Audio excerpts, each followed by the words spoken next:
नमस्कार प्रिय मित्रों, मैं विपेश तिवारी आप सभी का क्रैकेडमी पर स्वागत और अभिनंदन करता हूं। आशा करता हूं कि आप सभी लोग अच्छे, स्वस्थ एवं तंदुरुस्त होंगे और बहुत अच्छे तरीके से अपने आगामी परीक्षा की तैयारी कर रहे होंगे। दोस्तों, समाजशास्त्र वैकल्पिक विषय का एक नया बैच जो प्रारंभ हो चुका है। जो भी विद्यार्थी एडमिशन लेना चाहते हैं वह बिल्कुल ले सकते हैं। आज हमारा जो क्लास है वह समाजशास्त्र पाठ्यक्रम पर है। आज से आप लोगों का जो बैच है वो बिल्कुल प्रारंभ हो जाएगा। तो समाजशास्त्र पाठ्यक्रम पर आज हम आप लोगों को पूरा डिटेल में चर्चा करेंगे और वह पाठ्यक्रम में प्रथम प्रश्न पत्र समाजशास्त्र 2 पार्ट में है, एक प्रथम प्रश्न पत्र, एक द्वितीय प्रश्न पत्र। तो आज हम आपसे प्रथम प्रश्न पत्र के जो सिलेबस में यूपीएससी ने दिया है उसके एक एक यूनिट पर एक बड़े स्तर पर चर्चा करेंगे। आज का क्लास जो भी विद्यार्थी देख लेगा उसके लिए समाज शास्त्र बिल्कुल आसान हो जाएगा, ये मेरा वचन है। तो प्लीज़ पूरे क्लास को शुरू से लेकर अंत तक देखना होगा और प्लीज़ वीडियो को अधिक से अधिक लाइक, शेयर और सब्सक्राइब करें। समाज शास्त्र पर यह जो क्लासेस है वह हर एक विद्यार्थी के लिए बहुत लाभदायक होगा। तो चलिए टाइम न वेस्ट करते हुए क्लासेस को प्रारंभ करें। आप लोगों का जो यह नया बैच है वह प्रारंभ हो चुका है और इसकी फीस 16,999 है। अगर आप 15 मई तक एडमिशन लेते हैं तो 3,000 रुपये का ऑफ है। आप हमें इंक्वायरी कर सकते हैं और ये आपका कॉल नंबर है। तो समाजशास्त्र वैकल्पिक विषय यूपीएससी प्लस आपके जो स्टेट पीसीएस, यूपी पीसीएस या बिहार पीसीएस, इन सभी एग्जामों के सिलेबस को भी मैं कवर करूंगा। तो दोस्तों, आज के क्लासेस से आपको गुणवत्ता का आभास हो जाएगा। चलिए, समाजशास्त्र प्रथम प्रश्न पत्र का नाम क्या है? सर्वप्रथम यह हमें जानने की आवश्यकता होती है कि आखिरकार यूपीएससी ने प्रथम प्रश्न पत्र का नाम क्या दिया है। तो दोस्तों, आपका यूपीएससी के मुख्य परीक्षा में एक वैकल्पिक विषय होता है जिसमें कई वैकल्पिक विषय के सब्जेक्ट उपलब्ध हैं, जिसमें से एक समाजशास्त्र है। तो समाजशास्त्र में भी 2 पेपर होते हैं, प्रथम प्रश्न पत्र और द्वितीय प्रश्न पत्र। प्रथम प्रश्न पत्र का नाम जो है यूपीएससी ने दिया है समाजशास्त्र के मूलभूत सिद्धांत। तो हम इस पर आप लोगों से व्यापक स्तर पर चर्चा करने वाले हैं। इससे पहले मैं क्लासेस को प्रारंभ करूं, आपको एक स्टोरी बताता हूं कि कोई विषय क्या होता है। सर्वप्रथम हमें यह जानने की जरूरत है कि कोई विषय है क्या। तो बड़ा ही इसके सरल कॉन्सेप्ट है जिसको हम चित्र के माध्यम से जानेंगे। दोस्तों, जब हम धरती पर आए थे तो हमारी जरूरतें थी। हम धरती पर अकेले आए थे और हमारे कई नीड थी। जैसे हमें क्या जरूरत थी? पहले तो हमको अपने पेट भरना था, फिर उसके बाद हमें अपने तन ढकना था, फिर उसके बाद हमें सर ढकने के लिए छत की आवश्यकता थी। लेकिन जब दोस्तों हम पृथ्वी पर आए थे तो हम अनभिज्ञ थे। हमारे चारों तरफ क्या था? तो हमारे चारों तरफ ये नेचर थे जो आप देख रहे हैं। हम इन नेचर से घिरे हुए थे। किनसे घिरे हुए थे? ये जो आप अपने चारों ओर नेचर देख रहे हैं। और हमने इन्हीं नेचर से अपने ज़रूरतों को पूरा किया। हम कैसे अपने ज़रूरतों को पूरा करते? इन्हीं नेचर के माध्यम से हमने अपने ज़रूरतों को पूरा किया। जब से मानव प्रजाति का उद्भव हुआ दोस्तों, तब से लेकर आज तक कुछ न कुछ समस्याएं उत्पन्न हुई। ये न समझिए कि समस्याएं उत्पन्न नहीं हुई। जब से मानव समाज का उद्भव हुआ तब से लेकर आज तक और आगे भी समस्याएं उत्पन्न होती रहेंगी। वो समस्याएं आपका पहले क्या था? पहले समस्याओं में आपका प्राकृतिक आपदाएं थी। क्या थी दोस्तों? प्राकृतिक आपदाएं।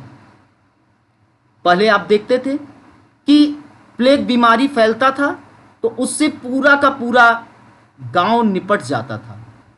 बड़ी संख्या में लोग मारे जाते थे। कोई ऐसा प्राकृतिक घटना आ गई जैसे जंगल में आग लगना या समुद्र में ज्वालामुखी का फूटना, या और भी जैसे बाढ़, सुनामी, तूफान और भी चीज। आज भी ये है, लेकिन पहले यह ज्यादा मात्रा में था और हमें इनसे निपटने के लिए बहुत अच्छे संसाधन नहीं थे। तो मानव समाज का जब से उद्भव हुआ तब से लेकर आज तक समस्याएं विद्यमान हैं। पहले प्राकृतिक आपदाओं की समस्या थी, लेकिन आज जो है समस्याएं वह नक्सलवाद की समस्या, जैसा कि आप चित्र में देख सकते हैं। यह हमारे राष्ट्र निर्माण में बहुत बड़ा ब्रेकर का कार्य करता है। राष्ट्र निर्माण में यह बहुत बड़ा ब्रेकर का कार्य करता है। दूसरे जो आज की समस्याएं हैं, आतंकवाद की समस्या, जो मानवता को बिल्कुल शर्मसार कर देता है, जिसके लिए जिहाद ही एक विकल्प होता है।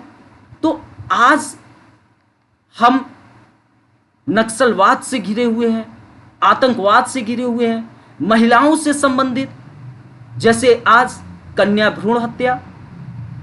पहले हमारे पास संसाधन नहीं थे, जिससे हमें नहीं पता चल पाता था कि मां के गर्भ में लड़का है या लड़की है, तब सब चीजें ठीक थी। लेकिन आज जैसे ही विज्ञान ने खोज कर दिया, उसका लोगों ने बड़े मात्रा में दुरुपयोग करना शुरू किया। आज वर्तमान में कन्या भ्रूण हत्या एक बहुत बड़ी समस्या है। एक तराजू है और उस तराजू के पलड़े में एक और पुरुष, एक और महिला। अगर कोई भी अनबैलेंस होता है तो यह ऊपर नीचे हो जाएगा। दोनों ही समाज के विकास के लिए दोनों की जरूरतें हैं, लेकिन पुरुष प्रधान समाज होने के कारण यहां पर लड़का होना एक बहुत बड़ी खुशी का विषय माना जाता है और एक बिटिया होना बहुत बड़ा दुखी का विषय माना जाता है। आपको एक घटना बता रहे हैं। एक हमारे गांव में एक दंपति थे, उनको बेटे के इंतजार में 7 पुत्रियां हो गई। दोस्तों, बेटे के इंतजार में 7 पुत्रियां हो गई। अब आपका अगर इकोनॉमिक कंडीशन कमजोर होगा तो आप उन 7 पुत्रियों का बहुत अच्छे से जीविकोपार्जन, बहुत अच्छी शिक्षा, बहुत अच्छा स्वास्थ्य दे पाने में असक्षम होंगे। तो दोस्तों, अगर 1 या 2 पे आपको लड़का नहीं हुआ तो बिटिया भी आज लड़कों से कम नहीं है। कई जगह उन्होंने क्रांतिकारी परिवर्तन लाकर लोगों को दिखा दिया कि मारो छोरिया छोरों से कम नहीं है। तो दोस्तों, ये कन्या भ्रूण हत्या एक बहुत बड़ा समस्या है।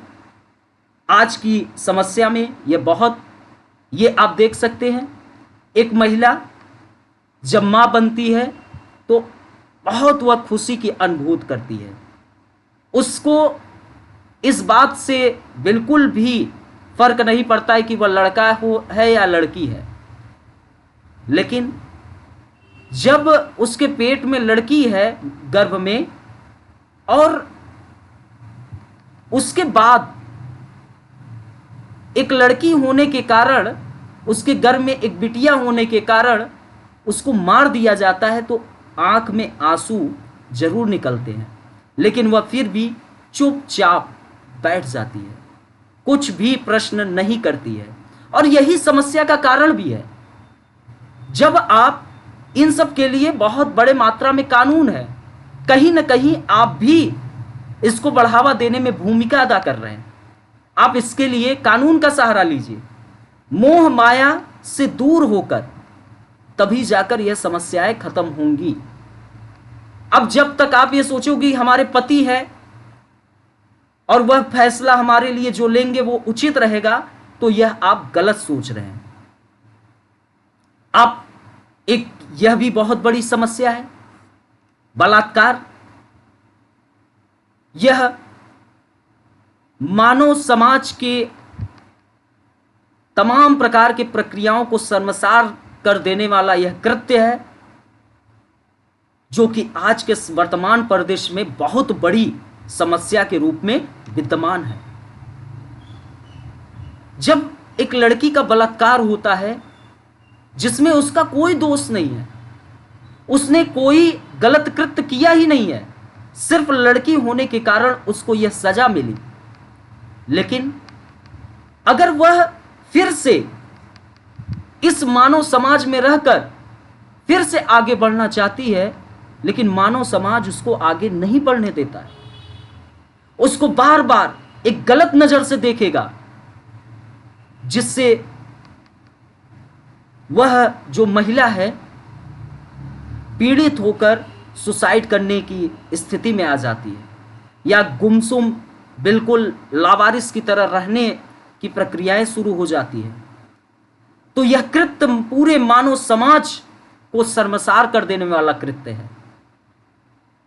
और दोस्तों, आगे चलकर ये हमारे समाज में ही कुछ ऐसे व्यक्ति पनपते हैं जो कि उम्र में के लिहाज में अगर देखा जाए तो वह उम्र के लिहाज में उसके दादा भी लगते हैं, पिता समान है, चाचा समान है, लेकिन छोटी सी बच्ची का क्या दोष है जिसको कुछ भी अभी पता नहीं है, जिसको अभी खूब खेलना है, अभी खूब पढ़ाई करना है। लेकिन हमारे ही समाज में कुछ ऐसे लोग विद्यमान रहते हैं जो ऐसा कृत्य करते हैं, जैसा कि आप चित्र में देख सकते हैं। आप लोग इसी मानव समाज में रह रहे हैं और बहुत अच्छे तरीके से इन सब चीजों से परिचित हैं। आज यह भी एक बहुत बड़ी समस्या के रूप में विद्यमान है। कई लोग, मैं स्टेटस देखता हूं तो कई लोग दहेज प्रथा के संबंध में बड़े अच्छे अच्छे स्टेटस लगाएंगे, वो लड़का हो या लड़की हो, लेकिन दहेज सब देंगे, वो चाहे लड़का हो चाहे लड़की हो। अगर कोई लड़का डिमांड करेगा लड़की से, दहेज देंगे, लेकिन स्टेटस तक सीमित न रखिए, उसको अपने जीवन में उतारिए। दहेज प्रथा भी एक मानव समाज की सबसे बड़ी बुराई है और इन सब चीजों से हम भी बड़े अच्छे से परिचित हैं। तो यह बुराई को खत्म करने के लिए इस मानव समाज को आगे आना पड़ेगा। और दोस्तों, आप लोग देखे होंगे इस दहेज प्रथा ने कई बिटिया की, महिलाओं की जिंदगी को खत्म कर दी, कई माता पिता को मजबूर कर दिया। तो दोस्तों, यह एक बहुत बड़ी आज वर्तमान परिदृश्य में समस्याएं हैं और यह भी एक बहुत बड़ी समस्या है। भारत राष्ट्र का निर्माण हम किन तथ्यों पे करना चाह रहे हैं? जिस राष्ट्र में पुरुष और महिला दोनों ही निर्माण में सहायक है, लेकिन फिर भी उनको एक पिंजरे में कैद करना, उनको आजादी न देना, उनको पुरुष की एक संपत्ति के रूप में स्थापित करना, यह भी एक बहुत बड़ा मानव समाज की बीमारी है। हम धीरे धीरे इन रूढ़िवादी तथ्यों से बाहर निकल रहे हैं, लेकिन फिर भी कई स्तर पर पुरुष प्रधान समाज की मानसिकता दिखाई देती है। दोस्तों, यह घरेलू हिंसा, अभी आप कोविड-19 की अवस्था में देखे होंगे, जहां पर लॉकडाउन लगा और सभी लोग अपने घरों तक सीमित हो गए। घर में पर्याप्त टाइम मिला,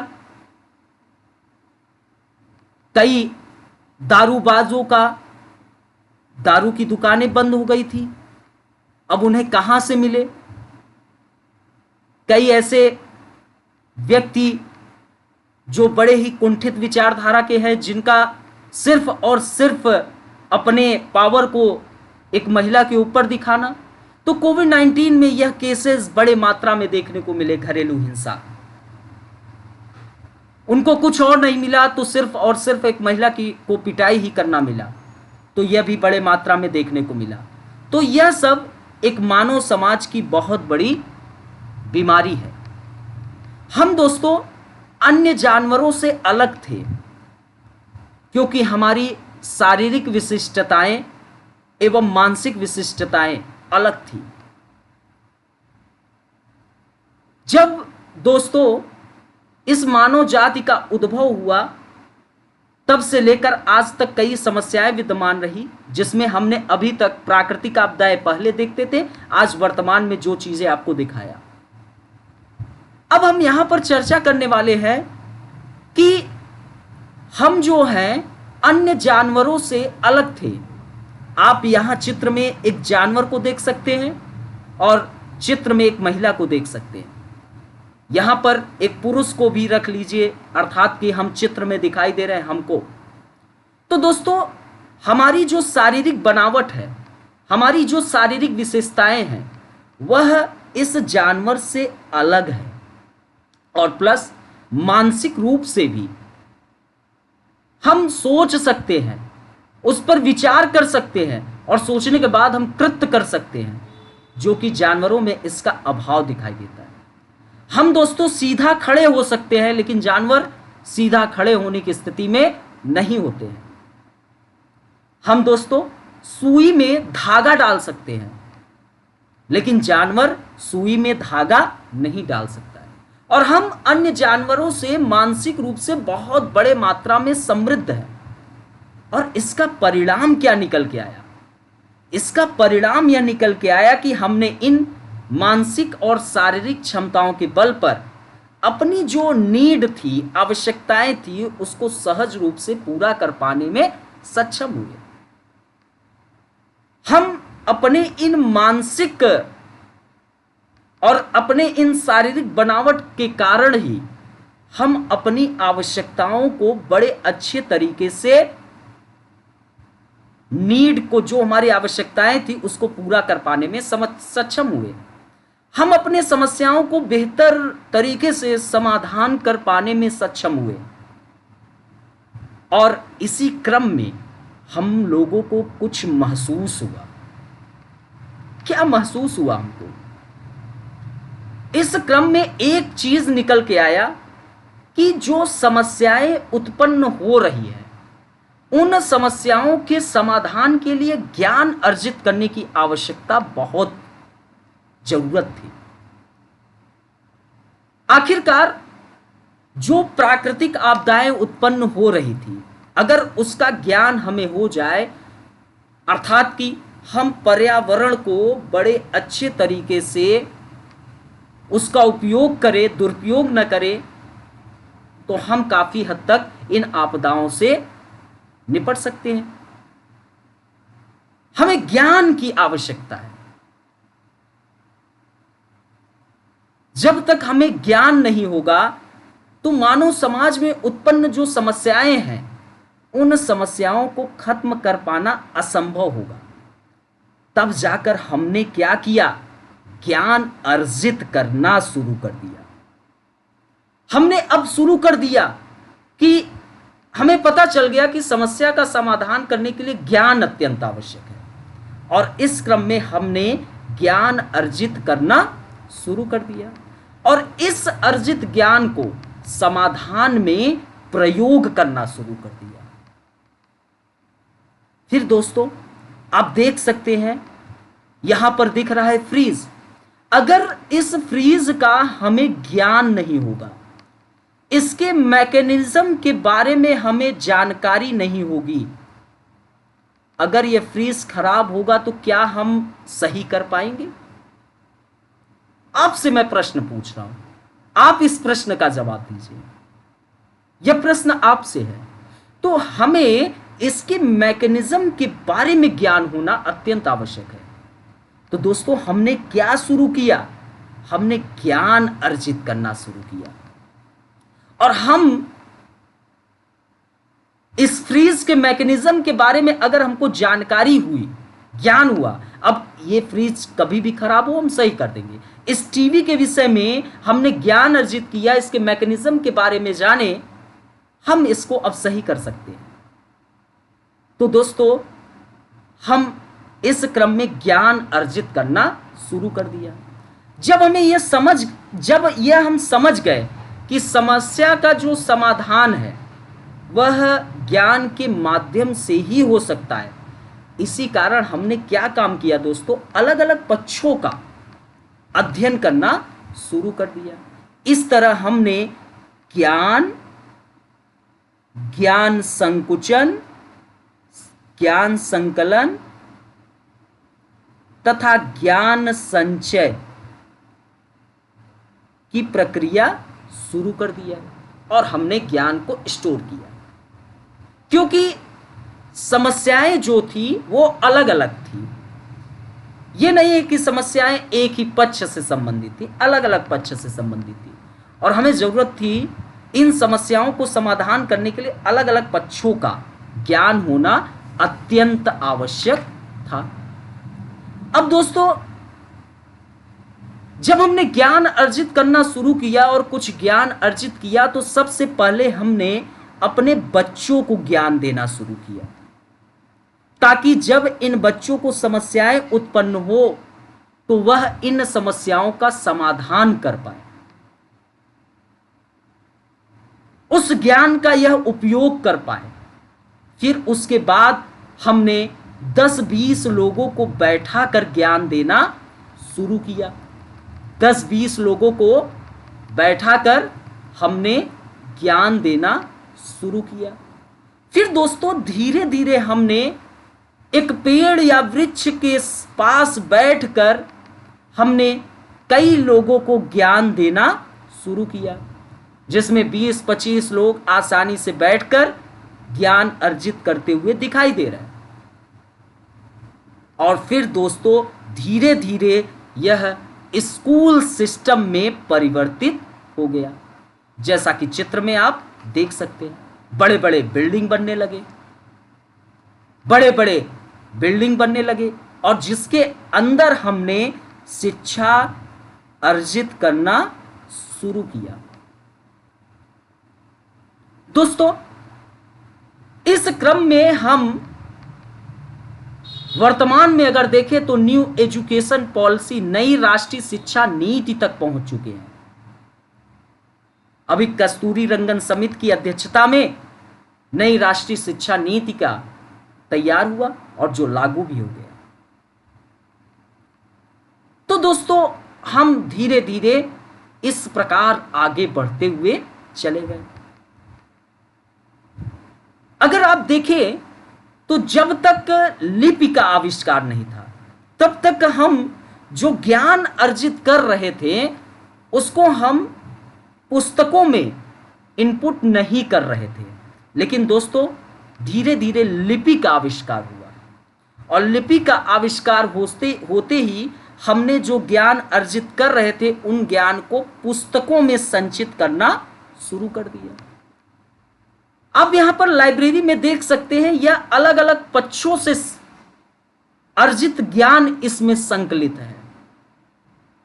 हमने इस क्रम में आपको बताया कि हमने समस्याओं को समाधान करने के लिए अलग अलग पक्षों का अध्ययन करना शुरू किया और ज्ञान को धीरे धीरे स्टोर करना शुरू किया। लिपि का जब आविष्कार हुआ तो हम इसको पुस्तकों में इनपुट करना शुरू कर दिए और यहीं से ज्ञान प्राप्ति, ज्ञान को पुस्तकों में संकलन करना शुरू किया, ताकि जो हमारे आने वाली पीढ़ी है उसमें यह हस्तांतरण का काम हो सके। जो हमारा पिछला ज्ञान जो हमारे गुरुजन ने दिया उसको हम पुस्तकों में लिपिबद्ध करके अपने आने वाली पीढ़ी को उस ज्ञान के विषय में परिचित करा सके और इसी से एक कंप्लीट एजुकेशन सिस्टम का निर्माण हुआ। इसको हम दोस्तों शिक्षा व्यवस्था के नाम से जानते हैं। आप लोग क्या समझ पा रहे हैं जो हम आपसे कर रहे हैं? तो दोस्तों मानव समाज का एक प्रमुख अंग है एजुकेशन सिस्टम, बहुत इंपॉर्टेंट अंग है। इसके अंतर्गत हम विभिन्न पक्षों से संबंधित ज्ञान को संकलन करते हैं। जो विभिन्न पक्षों से ज्ञान अर्जित करते हैं उसको संकलन करते हैं, ज्ञान को प्राप्त करते हैं, रिसर्च करते हैं और उन्हें हम पुस्तकों में संकलित भी करते हैं और आने वाली पीढ़ी को ट्रांसफर भी करते हैं, ताकि वह पीढ़ी जो है, जो भी समस्याएं उत्पन्न हो, उन समस्याओं का समाधान कर सके। तो दोस्तों, ज्ञान का प्रयोग हम समस्याओं को समाधान में करते हैं। ज्ञान को हम साधन के रूप में प्रयोग करते हैं, अपनी आवश्यकताओं और समाधान को ज्ञान के माध्यम से पूरा करते हैं। और यही तो ज्ञान का अंतिम उद्देश्य है, हम अपने आवश्यकताओं और समस्याओं का समाधान कर पाए। ज्ञान का यही तो अंतिम उद्देश्य है। दोस्तों, धीरे धीरे समाज जटिल हुआ, जटिल समाज हुआ और हमने अलग अलग पक्षों से संबंधित ज्ञान को अलग अलग पुस्तकों में संकलित किया। जैसे आप देखिए पॉलिटिकल साइंस, इसके अंतर्गत हम शक्ति की व्यवस्था को पढ़ते हैं, सत्ता की व्यवस्था को पढ़ते हैं ना। तो यह राजनीतिक पक्षों का अध्ययन करता है, पॉलिटिकल साइंस। अब दोस्तों, ज्योग्राफी, यह संपूर्ण भौगोलिक संरचना का अध्ययन करता है।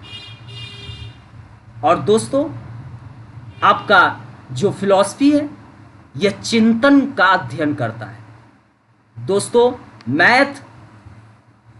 मैथमेटिक्स का, और दोस्तों जो समाज शास्त्र है, वह समाज की प्रक्रियाओं का अध्ययन करता है। समाजशास्त्र एक व्यवस्थित विषय है जिसके माध्यम से हम मानव समाज का अध्ययन करते हैं। और दोस्तों, इसी प्रकार विषय का उद्भव हुआ। दोस्तों, दो बातें स्पष्ट हुई। पहली बातें क्या स्पष्ट हुई, आप लोग हमें बताएं। कैसे इस संसार में ज्ञान के विभिन्न शाखाएं, विभिन्न विषयों का विकास हुआ। समस्या के समाधान के लिए ही तो हुआ। जब हम अलग अलग पक्षों का अध्ययन करना शुरू किए, जैसे जैसे हमारी आवश्यकताएं बढ़ती गई, वैसे वैसे हम विषयों का उद्भव किया। और दोस्तों, दूसरा, इस ज्ञान का अंतिम उद्देश्य क्या है? समस्याओं का समाधान। हम ज्ञान के माध्यम से क्या करना चाहते हैं? समस्याओं का समाधान करना चाहते हैं। तो समाजशास्त्र पर अब हम आते हैं और इसके विषय में हम चर्चा करते हैं।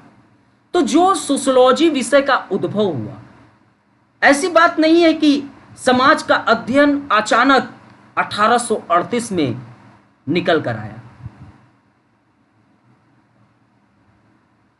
यह समाज का अध्ययन बहुत पहले होता था, लेकिन हम आधुनिक तरीके से समाजशास्त्र का अध्ययन 1838 में प्रारंभ किया। समाजशास्त्र का उद्भव दोस्तों 1838 ईस्वी में हुआ। समाजशास्त्र के जनक अगस्त काम्टे जी थे। कौन थे? अगस्त काम्टे जी। दोस्तों, अगस्त काम्टे जो थे, वह समाजशास्त्र को समाजशास्त्र नहीं पहले लिखना चाहते थे।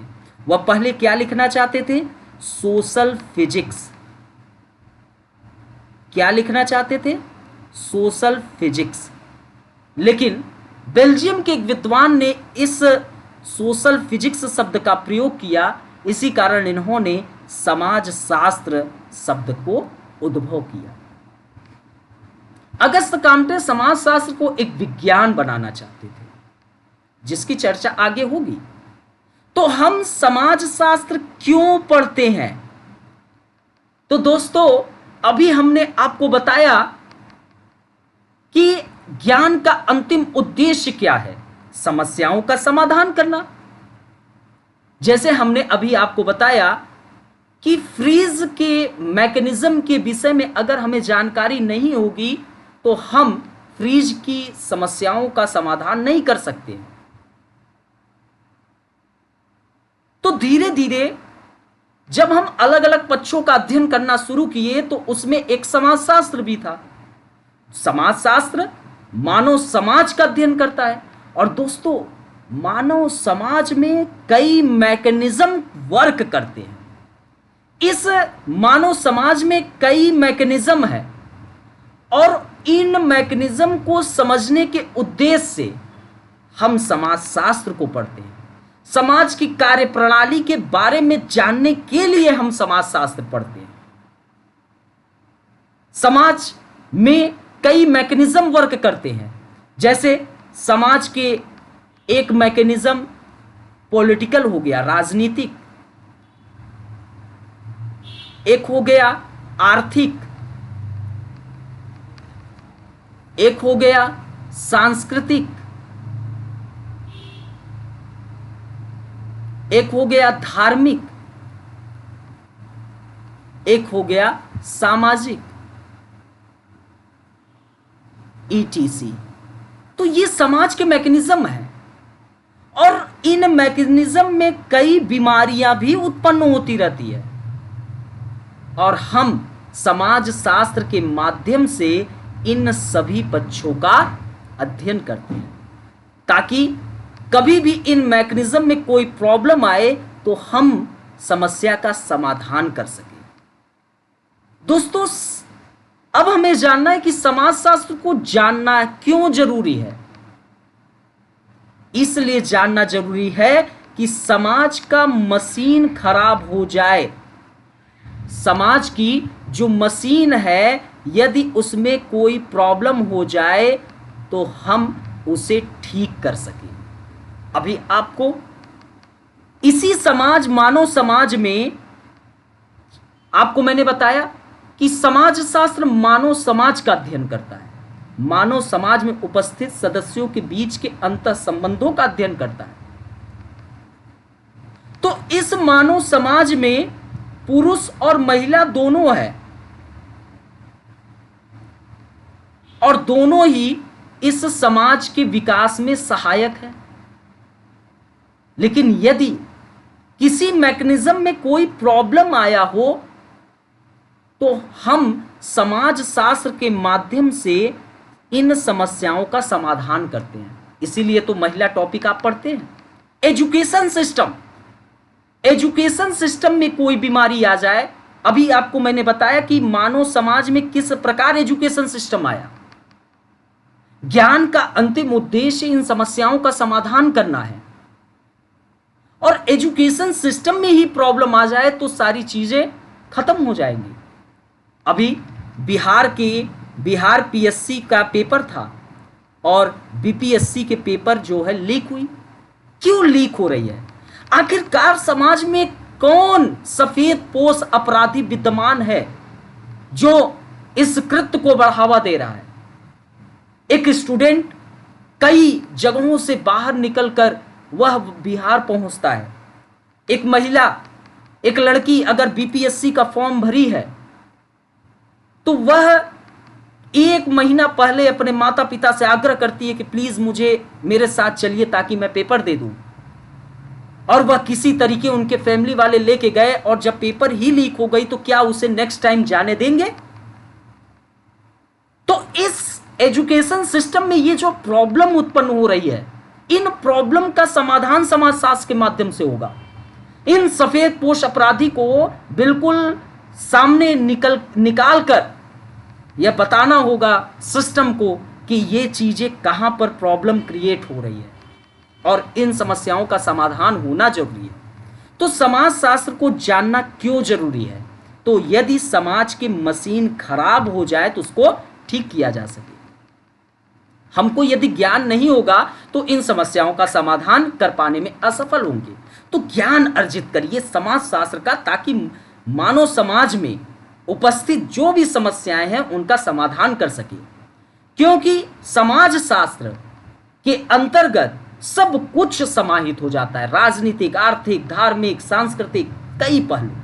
लेकिन राजनीति विज्ञान के अंतर्गत सिर्फ हम राजनीतिक पहलू का अध्ययन करते हैं, आर्थिक अर्थशास्त्र के अंतर्गत सिर्फ आर्थिक पहलू का, धर्मशास्त्र के अंतर्गत केवल धार्मिक पहलू का। लेकिन समाजशास्त्र के अंतर्गत सभी क्योंकि ये सभी मानव समाज से जुड़े हैं।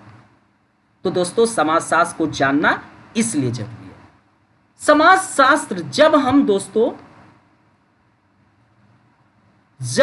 दोस्तों अब यहां पर जानते हैं कि जब हम समाजशास्त्र प्रथम प्रश्न पत्र पढ़ते हैं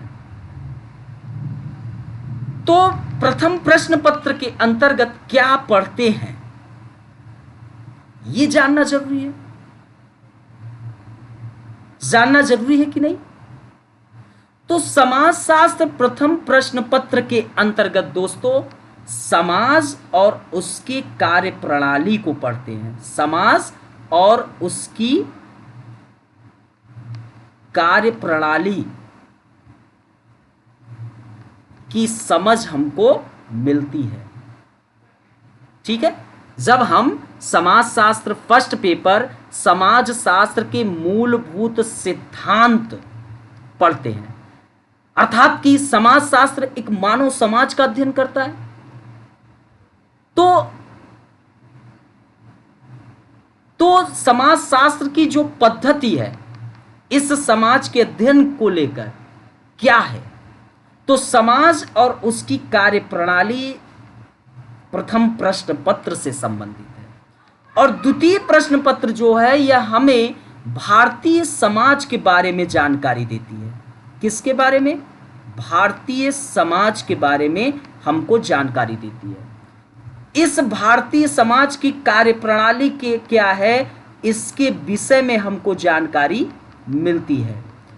इसके स्वरूप के विषय में हमको जानकारी मिलती है। इसके बनावट के बारे में हमें ज्ञान प्राप्त होता है। हम दोस्तों अभी आपसे क्या पढ़ रहे हैं? अभी हम फर्स्ट पेपर पढ़ रहे हैं। ठीक है, एक मिनट, अभी हम क्या पढ़ रहे हैं? फर्स्ट पेपर पढ़ रहे हैं। तो हम समाजशास्त्र प्रथम प्रश्न पत्र पढ़ रहे हैं। तो अभी हम समाजशास्त्र के प्रथम प्रश्न पत्र के विषय में सब कुछ चर्चा आपसे करने वाले हैं। आखिरकार इस समाज और इसकी कार्य प्रणाली क्या है इसके विषय में हम आपसे चर्चा करने वाले हैं। तो आइए अब आपको लेकर चलते हैं उस पहलू पर जिस पर आपसे हम चर्चा करने वाले हैं। तो दोस्तों sociology paper first, sociology paper first. तो समाजशास्त्र पेपर फर्स्ट का नाम आपको बताया कि समाजशास्त्र के मूलभूत सिद्धांत। इस पेपर फर्स्ट में पूरे 10 यूनिट है। पूरे कितने यूनिट है? 10 यूनिट। जो यहां पर प्रथम 3 यूनिट है अर्थात कि फर्स्ट यूनिट, सेकेंड यूनिट और थर्ड यूनिट, तो ये जो तीनों यूनिट है इन तीनों यूनिट को पढ़कर आप सोशियोलॉजी के बारे में ज्ञान प्राप्त करते हैं। अर्थात कि समाज शास्त्र के विषय में आप जानते हैं कि समाज शास्त्र क्या है। समाज शास्त्र के बारे में आपको जानकारी प्राप्त होती है। हर एक विषय, आप चाहे राजनीति विज्ञान पढ़ो, चाहे आप फिलॉसफी पढ़ो, प्रथम यूनिट उद्भव से संबंधित होगा, सेकेंड यूनिट क्या वह विज्ञान है या कला है, और थर्ड यूनिट उसके पद्धति के बारे में। तो यही प्रक्रिया पेपर फर्स्ट में है। सोशियोलॉजी समाजशास्त्र पेपर फर्स्ट में पूरे 10 यूनिट है और फर्स्ट, सेकेंड और थर्ड यूनिट जो है वह समाजशास्त्र के बारे में जानकारी देता है। जो आपका फोर्थ यूनिट है समाजशास्त्र में, फोर्थ यूनिट, यह चिंतक के बारे में है। किसके बारे में है? चिंतक के बारे में है। किसके बारे में है दोस्तों? चिंतक के बारे में। जैसे इसमें आपके Karl Marx, Durkheim, Weber, Parsons, Merton और मीड, तो ये जो चिंतक हैं, इन चिंतकों ने समाज के बारे में अपने विचार दिए दोस्तों।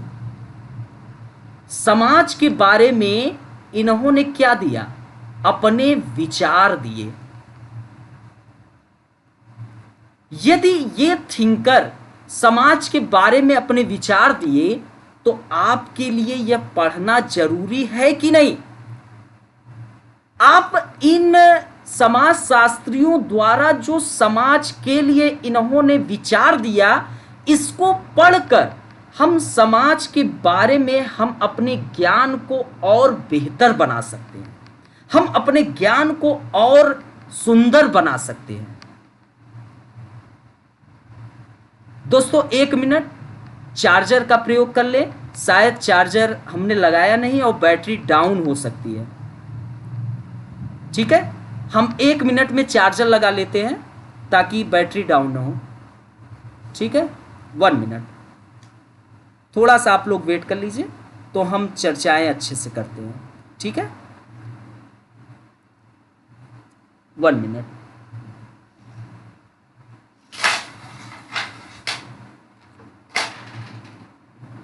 ठीक है, तो दोस्तों आप लोगों से मैंने क्या डिस्कस किया? सोशियोलॉजी पेपर फर्स्ट में पूरे 10 यूनिट है।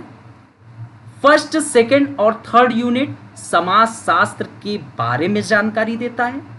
फोर्थ यूनिट चिंतक से संबंधित है, जिसमें Karl Marx, Durkheim, Weber, Parsons, Merton, Mead, ये सभी थिंकर मौजूद है।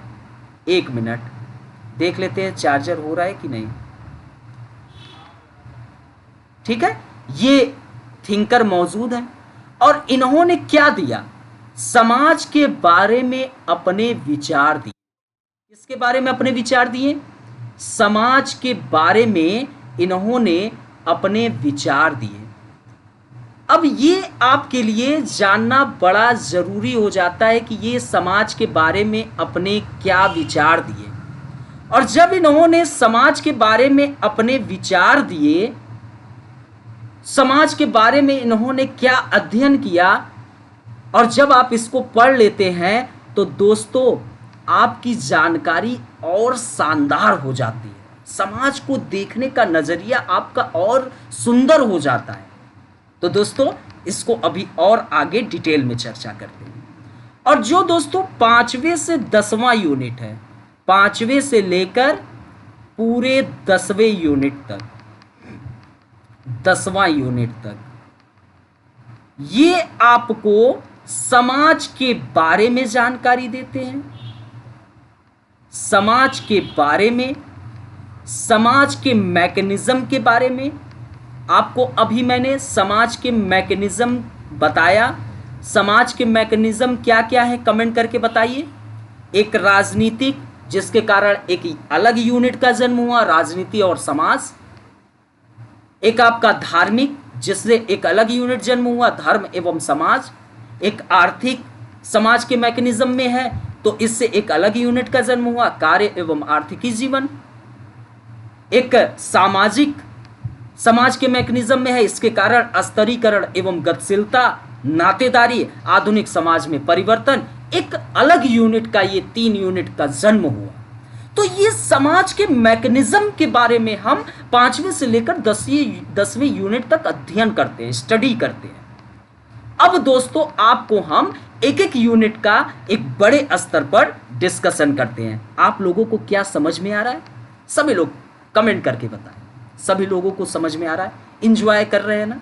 अभी आप लोगों को मैं और डिटेल में सारी जानकारी दूंगा।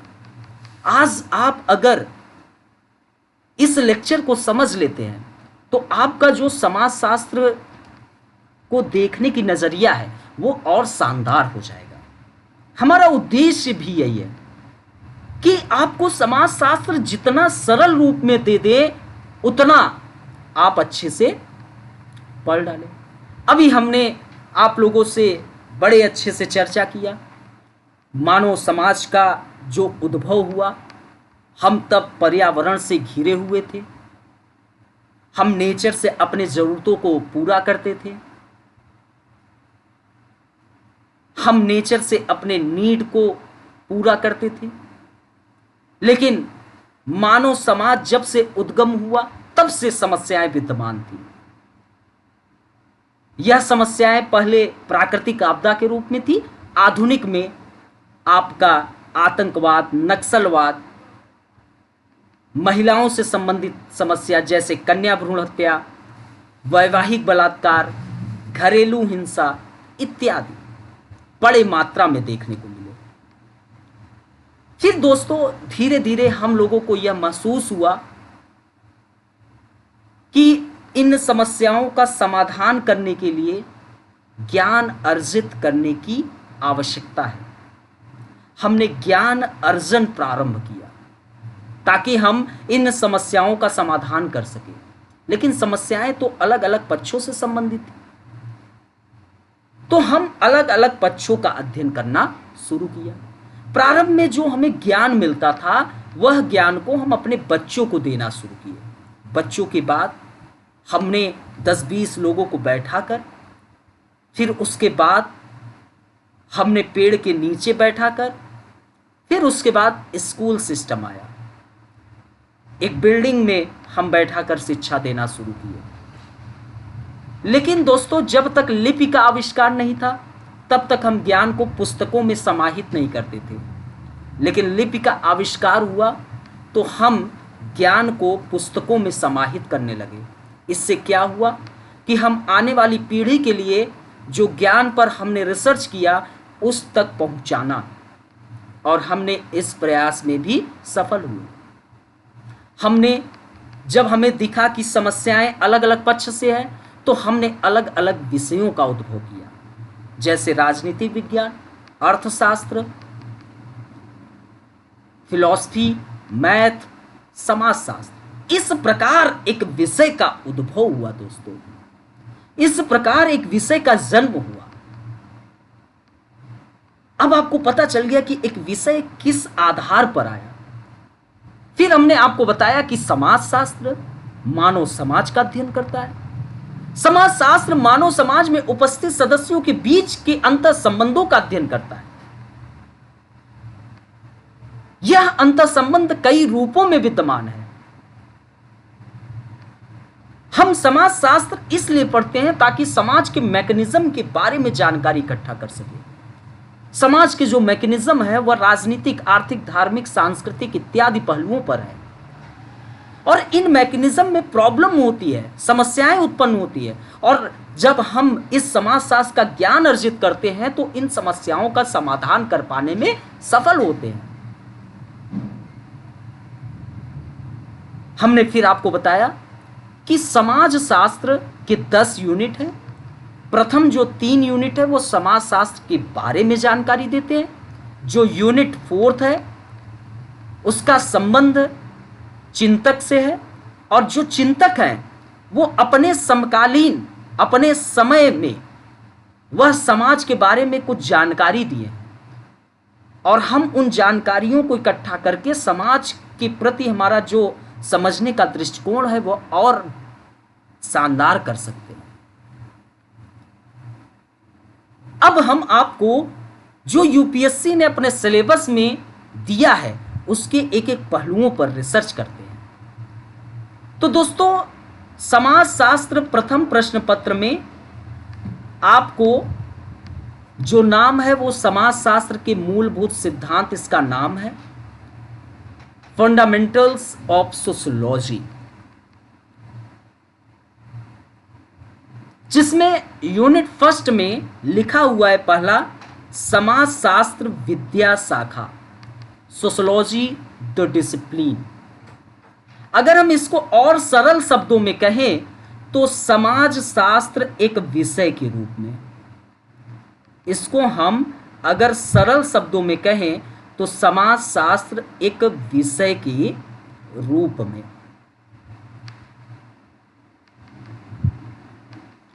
कोई भी आप विषय पढ़ेंगे, उन विषयों में जो यूनिट फर्स्ट है वह उसके उद्भव के बारे में जानकारी देता है। तो समाजशास्त्र के उद्भव एवं विकास की कहानी हम यूनिट फर्स्ट के अंतर्गत पढ़ते हैं। आखिरकार उस विषय का उद्भव एवं विकास कैसे हुआ, वह विषय है क्या, समाज शास्त्र क्या है, इसके अर्थ और परिभाषा क्या है, इसको हम यूनिट फर्स्ट के अंतर्गत समझने का प्रयास करते हैं। तो यहां पर लिखा हुआ है यूरोप में आधुनिकता एवं सामाजिक परिवर्तन तथा समाजशास्त्र का आविर्भाव। अर्थात कि दोस्तों इस लाइन का तात्पर्य है यह है कि यूरोप का जो समाज था, आपके समाजशास्त्र का उद्भव यूरोप में हुआ। अगस्त काम्टे जी इसके पितामह थे और वह फ्रांसीसी समाजशास्त्री थे, और फ्रांस आपका कहाँ है, यूरोप में। तो समाजशास्त्र का उद्भव यूरोप में हुआ। तो यूरोप का जो समाज था वह प्रारंभ में एक ट्रेडिशनल समाज था। उस ट्रेडिशनल समाज में कुछ न कुछ परिवर्तन आया जिससे आधुनिकता उत्पन्न हुई। यूरोप में आधुनिकता शब्द का तात्पर्य कि यूरोप का समाज एक ट्रेडिशनल समाज था जिसमें कुछ परिवर्तन हुआ और आधुनिकता आई जिससे समाज में परिवर्तन आया, और एक विषय के रूप में समाजशास्त्र का उद्भव हुआ। यह आपका फर्स्ट है। बाकी इसकी चर्चा हम अपने जो पेड बैच है उसमें डिटेल में करेंगे, आपको डिटेल में पढ़ाएंगे। जिनको भी एडमिशन लेना हो वह एडमिशन ले सकता है। आपको मैं समाजशास्त्र एक बहुत ही सरल प्रक्रिया में पढ़ाएंगे।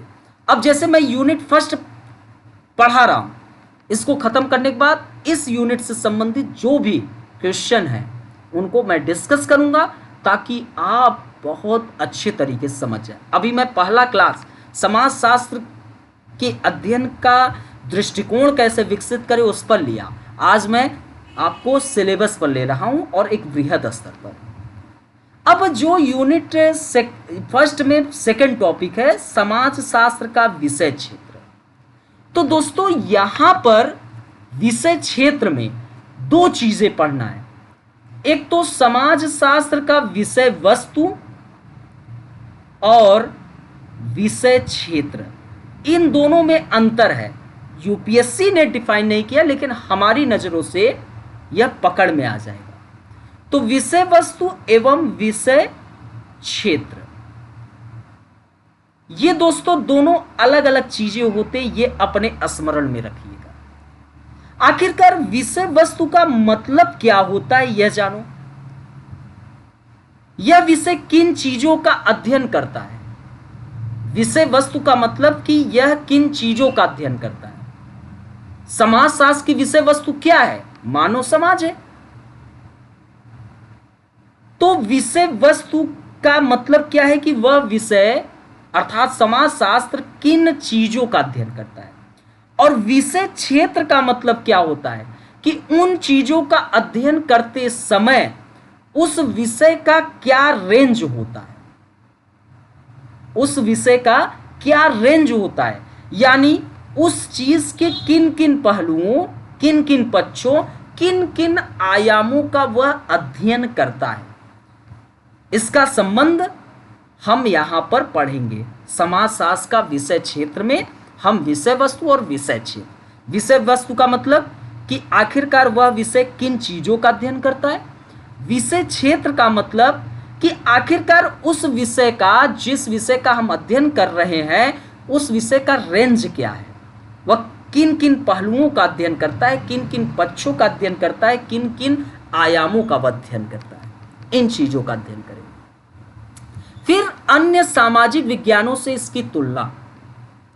अब दोस्तों समाजशास्त्र का अन्य सामाजिक विज्ञानों से तुलना, और दोस्तों समाजशास्त्र एवं सामान्य बोध, इसको थोड़ा सा मैं यहां पर बता रहा हूं।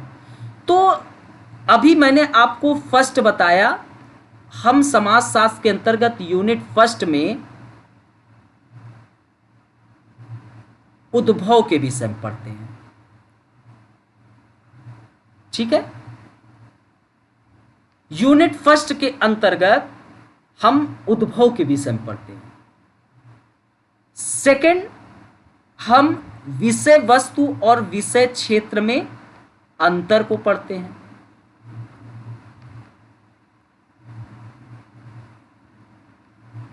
फिर हम समाजशास्त्र का अन्य सामाजिक विज्ञानों से तुलना, अर्थात कि राजनीति विज्ञान, अर्थशास्त्र, मानवशास्त्र, इतिहास, मनोविज्ञान,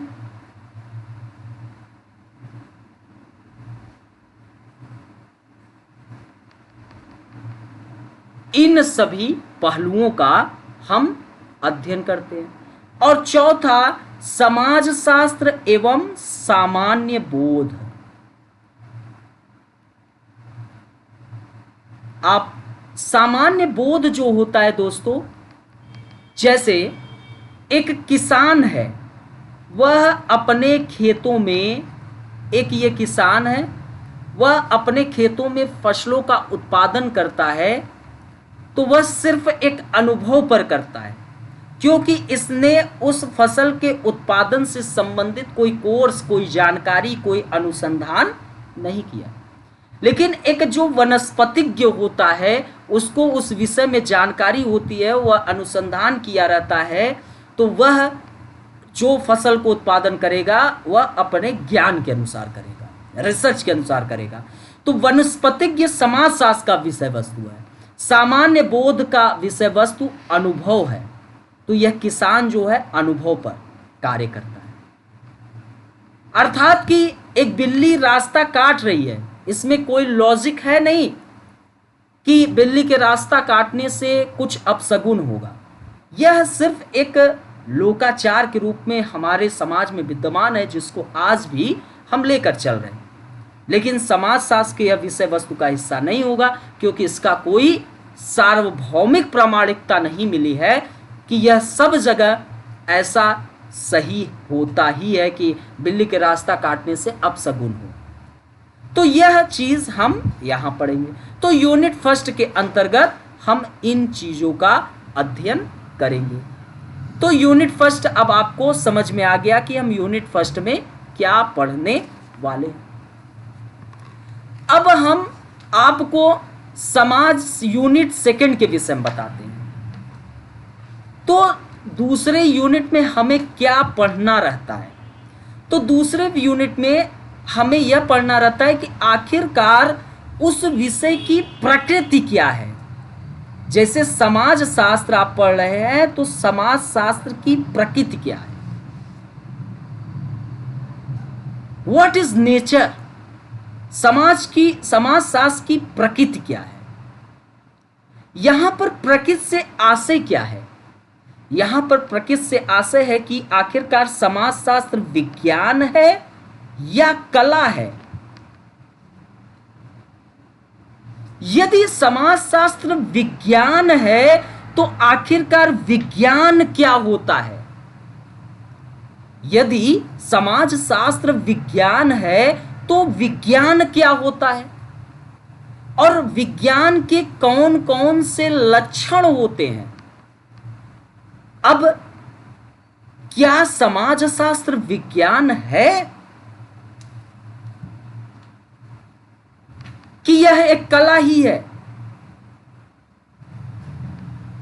तो यह यूनिट सेकंड के अंतर्गत हम पढ़ते हैं। आखिरकार समाजशास्त्र विज्ञान ही क्यों है, कला नहीं? और इसमें विज्ञान के कौन कौन से लक्षण विद्यमान है, जिसके आधार पर हम समाजशास्त्र को विज्ञान की श्रेणी में लाते हैं। तो यह सभी यूनिट सेकंड के अंतर्गत हमको पढ़ना रहता है। अर्थात कि समाजशास्त्र विज्ञान के रूप में, विज्ञान वैज्ञानिक पद्धति एवं समीक्षा, अनुसंधान क्रियाविधि के प्रमुख सैद्धांतिक तत्व, प्रत्यक्षवाद एवं इसकी समीक्षा। जो प्रत्यक्षवादी होते हैं वो समाजशास्त्र को एक विज्ञान की श्रेणी में रखते हैं, वो समाजशास्त्र को एक विज्ञान मानते हैं और इसकी समीक्षा पढ़ेंगे। और जो गैर प्रत्यक्षवादी वह है जो समाजशास्त्र को विज्ञान नहीं मानते, अर्थात कि प्रत्यक्षवादी के एक आलोचक के रूप में और तथ्य, मूल्य एवं उद्देश्य परखता। तो यूनिट सेकंड का संबंध क्या है? तो यूनिट सेकंड के अंतर्गत हम क्या पढ़ते हैं? तो यूनिट सेकंड के अंतर्गत समाज शास्त्र की प्रकृति को पढ़ते हैं। क्या पढ़ते हैं? समाज शास्त्र की प्रकृति, समाज शास्त्र की प्रकृति को हम पढ़ते हैं। और यहां पर प्रकृति से आशय क्या है? तो यहां पर प्रकृति से आशय यह है कि यह विज्ञान है या कला। आखिरकार यह विज्ञान है या कला। यदि यह विज्ञान है तो विज्ञान क्या है? विज्ञान क्या है और विज्ञान के कौन कौन से लक्षण हैं? कौन कौन से लक्षण हैं? क्या समाज शास्त्र विज्ञान है? क्या समाज शास्त्र एक विज्ञान है? और यदि है तो क्यों है? यदि है तो क्यों है? और इसमें विज्ञान के कौन कौन से लक्षण विद्यमान हैं? समाज शास्त्र में विज्ञान के कौन कौन से लक्षण विद्यमान हैं जिसके आधार पर हम यह कहें कि समाज शास्त्र विज्ञान है? तो यह हम यूनिट सेकंड के अंतर्गत दोस्तों पढ़ेंगे। एक एक यूनिट को हम बड़े स्तर पे आपको आज समझा दे रहे हैं, क्योंकि आपको मैंने प्रथम क्लास में यह बताया कि किसी भी एग्जाम को निकालने के लिए syllabus, previous year question paper, revision, practice, यदि आप मेरे बताए हुए प्रक्रियाओं से पढ़ रहे हैं तो आपको समाजशास्त्र बिल्कुल सरल लगेगा। सिलेबस अपने बिल्कुल सीने से लगा लो। प्रीवियस ईयर क्वेश्चन पेपर हर यूनिट के साथ एक एक टॉपिक पढ़ने के बाद आप एक एक क्वेश्चन को सॉल्व कर दीजिए। उसके बाद आपसे यूपीएससी बाहर नहीं पूछेगा और बार बार रिवीजन करें, प्रैक्टिस करें। आज आपको सिलेबस, प्रथम प्रश्न पत्र की एक बृहद एनालिसिस समझा दे रहे हैं। अब यूनिट थर्ड, जो कि अनुसंधान पद्धतियां एवं विश्लेषण पर आधारित, यहां पर आपको मैं समझा देता हूं कि यूनिट फर्स्ट थर्ड जो है वह अनुसंधान पद्धतियां एवं विश्लेषण, इसका टॉपिक का नाम है। ये आप स्मरण कर लीजिए। अब आते हैं, पहले कुछ जानते हैं। तो समाज शास्त्र के अध्ययन और विश्लेषण की पद्धति, यूनिट थर्ड का संबंध किससे है? समाज शास्त्रीय अध्ययन और विश्लेषण की पद्धति से, विश्लेषण की पद्धति से। ठीक है, तो इससे हम पढ़ते हैं कि यह क्लियर हो गया कि समाजशास्त्र एक विज्ञान है। तो समाजशास्त्र एक विज्ञान है तो फिर इसके अध्ययन की पद्धति है क्या? तो हम इसके अध्ययन की पद्धति क्या है पढ़ते हैं।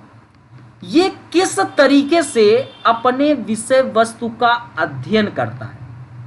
भाई कोई तो तरीका होगा जिसके आधार पर आप अध्ययन कर रहे हैं। तो किस तरीके से आप अध्ययन करते हैं ये हम पढ़ते हैं। तो किस तरीके से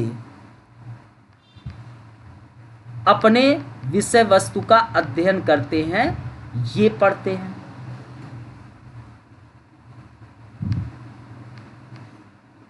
और जिस आधार पर आप विषय वस्तु का अध्ययन कर रहे हैं, उसका विश्लेषण कर रहे हैं, और इन सब चीजों का तरीका क्या है,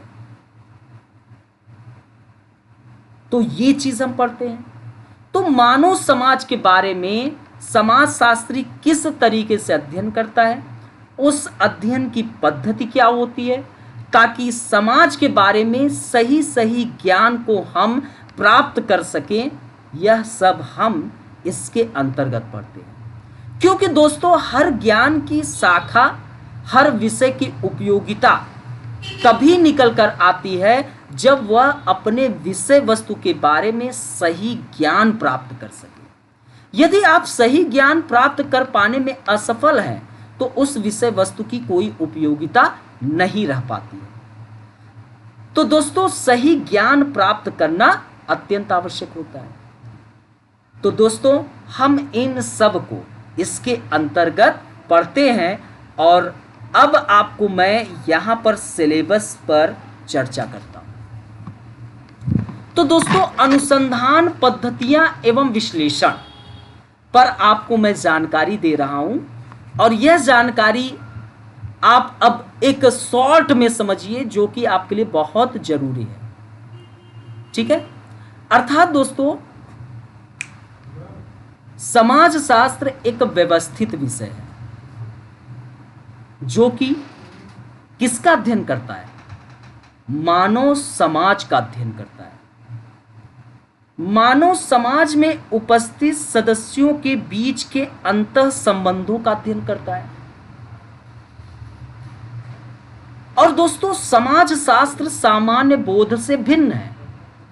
अभी आपको यूनिट फर्स्ट में मैंने जानकारी दिया, सामान्य बोध अनुभव पर आधारित होता है, सामान्य बोध अनुसंधान पर आधारित नहीं होता है, लेकिन समाज शास्त्र अनुसंधान पर आधारित विषय है। यहां पर अनुभव के ज्ञान का कोई उपयोगिता नहीं है।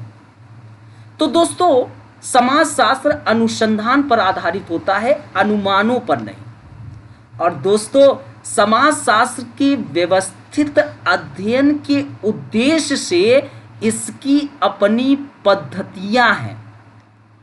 और दोस्तों समाजशास्त्र की अपनी पद्धति होने के कारण इसको इसी कारण व्यवस्थित विषय कहते हैं।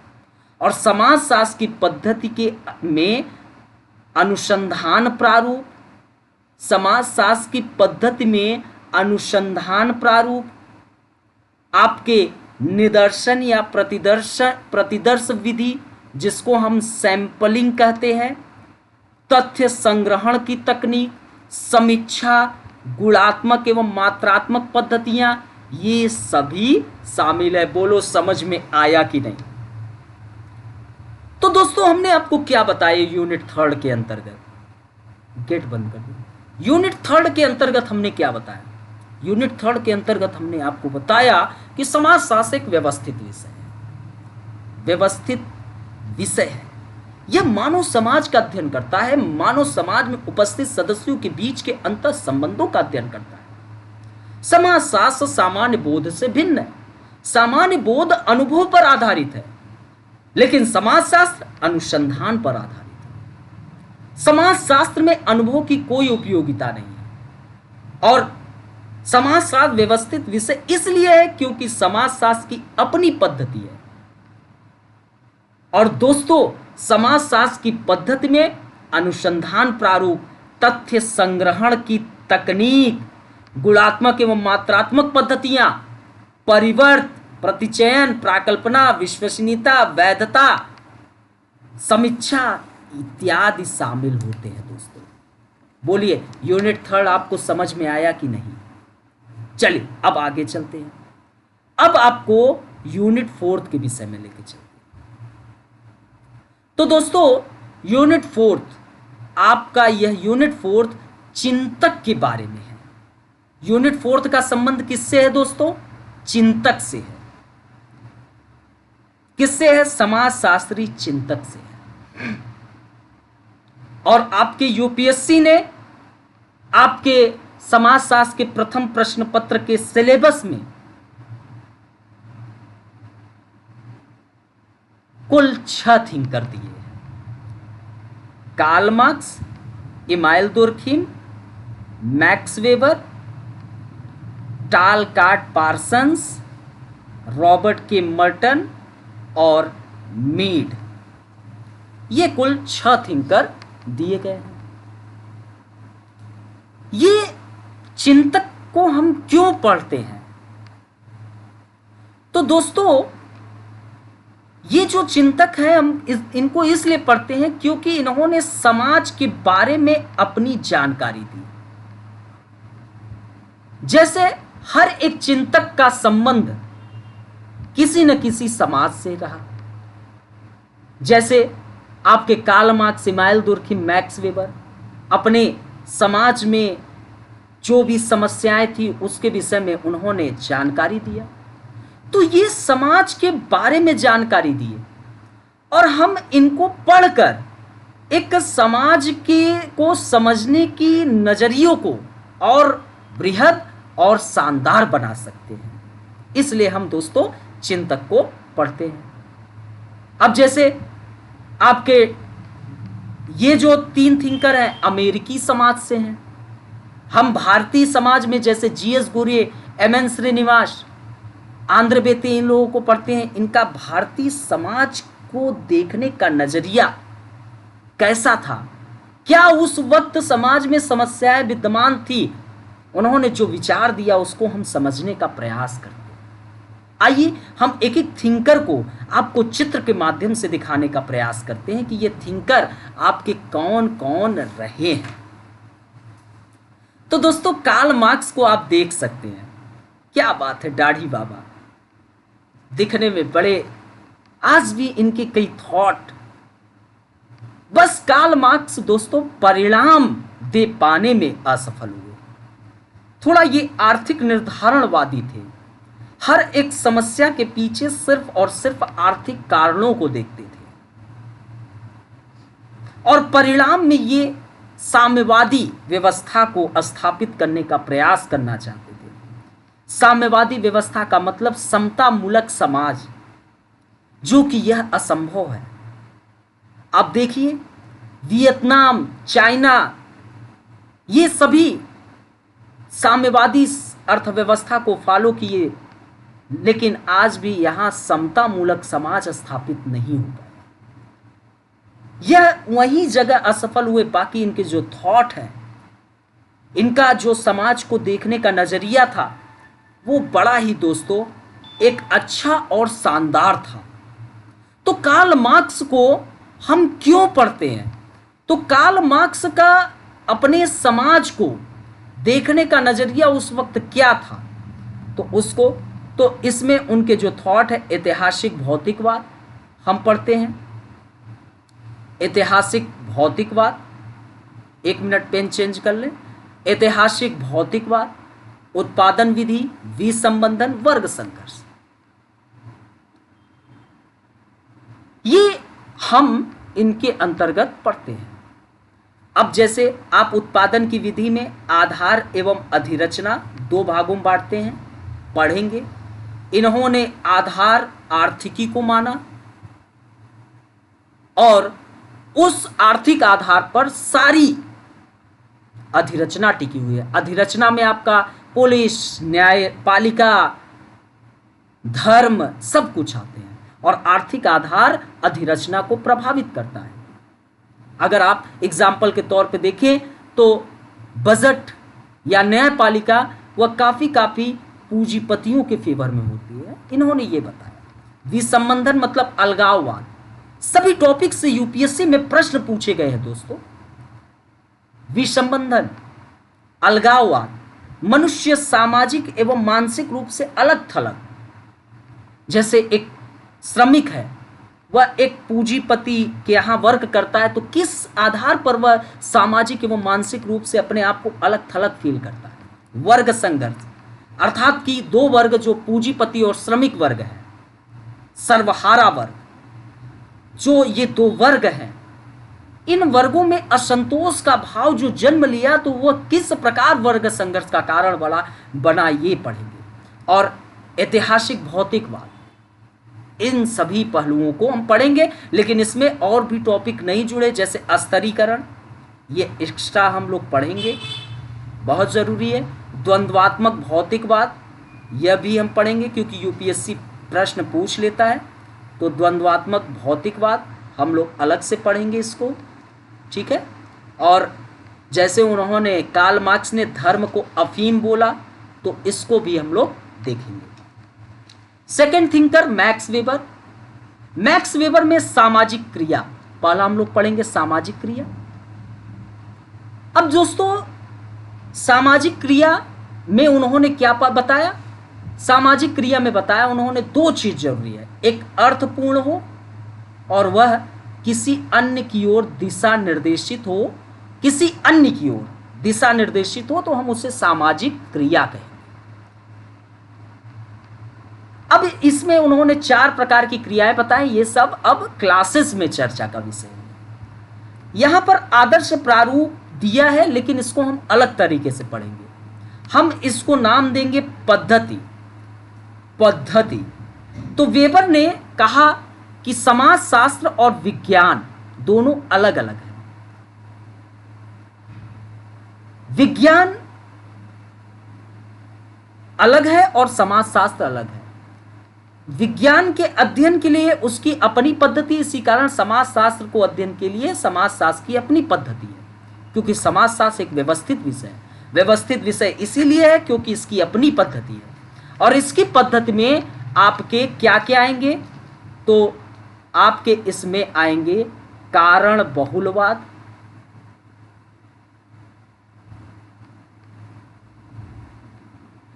वस्टेहेन, मूल्य तटस्थता,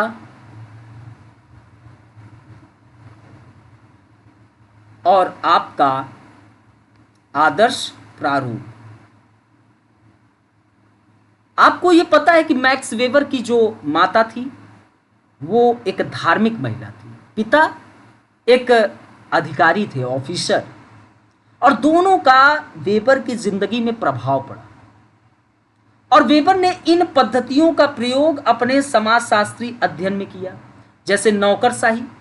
आदर्श प्रारूप में एक स्थूल रेखा चित्र खींचा जाता है और नौकरशाही में इसका प्रयोग किया, और उन्होंने ब्यूरोक्रेसी का एक स्थूल रेखा चित्र खींचा। हम लोग डिटेल में पढ़ेंगे। और ये नौकरशाही की जो अवधारणा थी यह इनके पिता से प्रभावित था। और प्रोटेस्टेंट नीतिशास्त्र एवं पूंजीवाद की भावना इनकी पुस्तक का नाम है। और इन्होंने यह बताया कि क्योंकि वेबर कार्ल मार्क्स के आलोचक थे, जैसे कार्ल मार्क्स ने धर्म को अफीम बोला, अभी आपको बताया कार्ल मार्क्स ने मोड ऑफ प्रोडक्शन में बताया, उत्पादन की विधा में, कि आधार अधिरचना को प्रभावित करता है। लेकिन वेबर साहब यहां बताते हैं कि अधिरचना जो है वह आधार को भी प्रभावित कर सकता है, अर्थात कि धर्म आर्थिक क्रियाओं को जन्म दे सकता है। इसको डिटेल में पढ़ेंगे हम लोग। तो ये इनके माता से प्रभावित था। और शक्ति, अब यहां पर सत्ता को हम लोग डिटेल में पढ़ेंगे। फिर यहां पर एक सिद्धांत एक्स्ट्रा हम लोग पढ़ेंगे, त्रिपक्षीय सिद्धांत, स्तरीकरण को लेकर। वेबर, कार्ल मार्क्स जो थे वो आर्थिक पहलू को स्तरीकरण का एक प्रमुख आधार मानते हैं, लेकिन वेबर साहब ने कहा नहीं, आर्थिक ही एकमात्र आधार नहीं है, अर्थ के अलावा परिस्थिति अर्थात कि मान सम्मान एवं प्रतिष्ठा के असमान वितरण के कारण भी स्तरीकरण जन्म लेता है, और शक्ति के असमान वितरण के कारण भी स्तरीकरण जन्म लेता है। तो अर्थ, परिस्थिति एवं शक्ति, यही इनका त्रिपक्षीय सिद्धांत बना, जिसकी चर्चा हम आगे करेंगे। तो मैक्स वेबर के अंतर्गत यह हमें पढ़ना है। फिर उसके बाद इमानुएल दुर्खिम, जिसमें श्रम विभाजन, जो एडम स्मिथ से थ्योरी थी, और उन्होंने दिया। सामाजिक तथ्य को पढ़ेंगे, आत्महत्या के सिद्धांत को पढ़ेंगे, और धर्म एवं समाज, इसको हम लोग, जिसको हम टोटेमवाद कहते हैं, टोटेम एक पवित्र चिन्ह का नाम है और टोटेमवाद कहते हैं, इसको हम लोग डिटेल में दुर्खिम में पढ़ेंगे। फिर उसके बाद मीड, अमेरिकी समाजशास्त्री, समाजशास्त्र का उद्भव यूरोप में हुआ लेकिन विकास अमेरिका में हुआ। तो हर्बर्ट मीड, अमेरिकी समाजशास्त्री, तो इनके आत्म एवं तादात्म्य की थ्योरी हम लोग डिटेल में पढ़ेंगे। और फिर टालकाट पार्सन्स, जो कि रॉबर्ट किंग मर्टन के गुरु थे, और इनके जो थॉट है सामाजिक व्यवस्था प्रतिरूप परिवर्त, इसको हम लोग पढ़ेंगे। और रॉबर्ट किंग मर्टन जो कि प्रकारवादी अर्थात कि अपने गुरु के ही आलोचक थे, तो इनके जो थ्योरी है अव्यक्त तथा अभिव्यक्त प्रकार, अनुरूपता एवं विसमान्यता, संदर्भ समूह, ये सब हम लोग चौथे यूनिट के अंतर्गत डिटेल में पढ़ेंगे। आपको यहाँ तक सभी कुछ समझ में आया? कोई भी दिक्कत हो आप कमेंट करके पूछ सकते हैं, जल्दी से सभी लोग बताएं। कोई भी दिक्कत हो आप पूछ सकते हैं। चलिए अब आगे। अब दोस्तों यहाँ से आपको हमने बताया, आपको मैंने पहले ही बता दिया था कि जो समाजशास्त्र में 10 यूनिट है, प्रथम 3 यूनिट समाजशास्त्र के बारे में जानकारी देता है, यूनिट 4 चिंतक जो समाज के बारे में कुछ अपने थॉट दिए उसको हम लोग पढ़ते हैं, और यूनिट 5 से लेकर 10 तक हम समाज के बारे में जानकारी लेते हैं, समाज के मैकेनिज्म के बारे में जानकारी लेते हैं। तो समाज के मैकेनिज्म में आपको मैंने बताया कि समाज के मैकेनिज्म में एक और पॉलिटिकल, राजनीतिक, क्योंकि समाजशास्त्र एक व्यवस्थित विषय है और यह मानव समाज का अध्ययन करता है, मानव समाज में उपस्थित सदस्यों के बीच के अंतर संबंधों का अध्ययन करता है। और यह मानव समाज में जो सदस्य हैं जिनके बीच एक अंतर संबंध है, यह अंतर संबंध राजनीतिक होता है, आर्थिक होता है, धार्मिक होता है, सांस्कृतिक होता है, सामाजिक भी होता है। तो ये समाज के टूल्स हैं, इसको हम पढ़ते हैं। तो पॉलिटिकल, सामाजिक, आर्थिक, धार्मिक। तो सामाजिक में हम एक और स्तरीकरण एवं गतिशीलता को देखते हैं। किसको? स्तरीकरण एवं गतिशीलता को। थोड़ा इस विषय वस्तु को समझा जाए अच्छे से, तो यहां पर आप देख सकते हैं एक चित्र है। मनुष्य जो है वह सामाजिक, एक मिनट, मनुष्य सामाजिक एवं जैविक रूप से एक दूसरे से भिन्न है। मनुष्य सामाजिक एवं जैविक रूप से एक दूसरे से क्या है? भिन्न है। एक दूसरे से क्या है? भिन्न है। राइट? जैसे एग्जाम्पल में आप देख सकते हैं, यह एक बॉय है, लड़का है, और यह एक लड़की है। तो मनुष्य सामाजिक एवं जैविक रूप से एक दूसरे से भिन्न होता है। एग्जाम्पल, यह लड़का है, यह लड़की है। इसी को हम क्या कहते हैं? विभेदन कहते हैं। और विभेदन समाज की बीमारी नहीं होती है, यह कोई दिक्कत नहीं। जाहिर सी बात है कि मनुष्य सामाजिक एवं जैविक रूप से एक दूसरे से भिन्न होता है। यह एक लड़का है और यह एक लड़की है। और एग्जाम्पल में अगर आप देखें तो यह अश्वेत है, यह अश्वेत है, और यह श्वेत है। यह क्या है? श्वेत है। तो सामाजिक एवं जैविक रूप से एक दूसरे में भिन्नता देखने को मिल सकती है और यह समस्या का कारण नहीं है। लेकिन जब दोस्तों इस विभेदन के आधार पर थोड़ा सा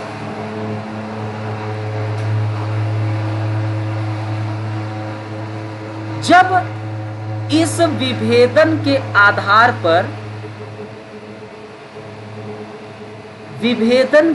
आधार पर समाज यह मूल्यांकन करे, समाज यह मूल्यांकन करे कि कौन श्रेष्ठ है और कौन हीन है, कौन हीन है। इसी को दोस्तों हम सामाजिक असमानता कहते हैं। क्या कहते हैं? सामाजिक असमानता। मनुष्य सामाजिक एवं जैविक रूप से एक दूसरे से भिन्न है।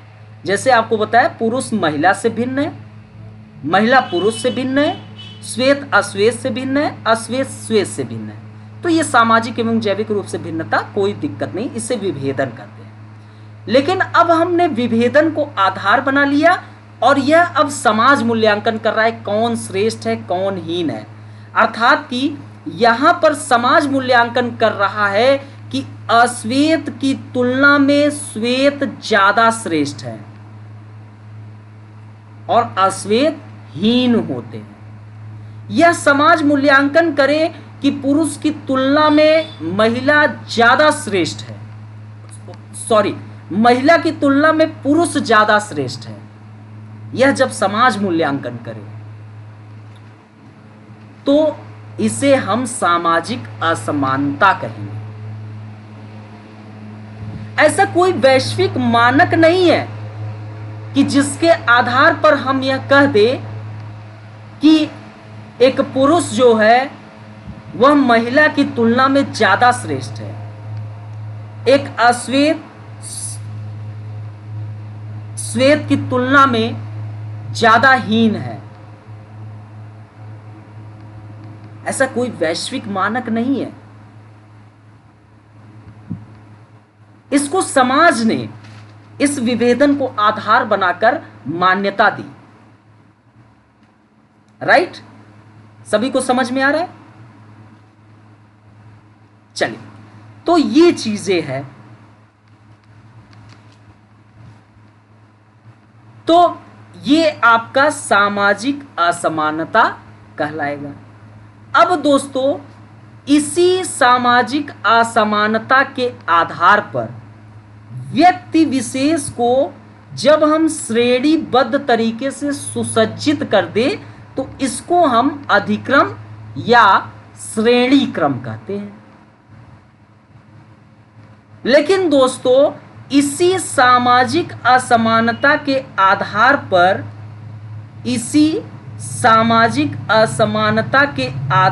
पर जब समाज को विभिन्न समूहों में वर्गीकृत कर उन समूहों को श्रेणीबद्ध तरीके से सुसज्जित कर दे तो इसी को हम सामाजिक स्तरीकरण कहते हैं। क्या कहते हैं?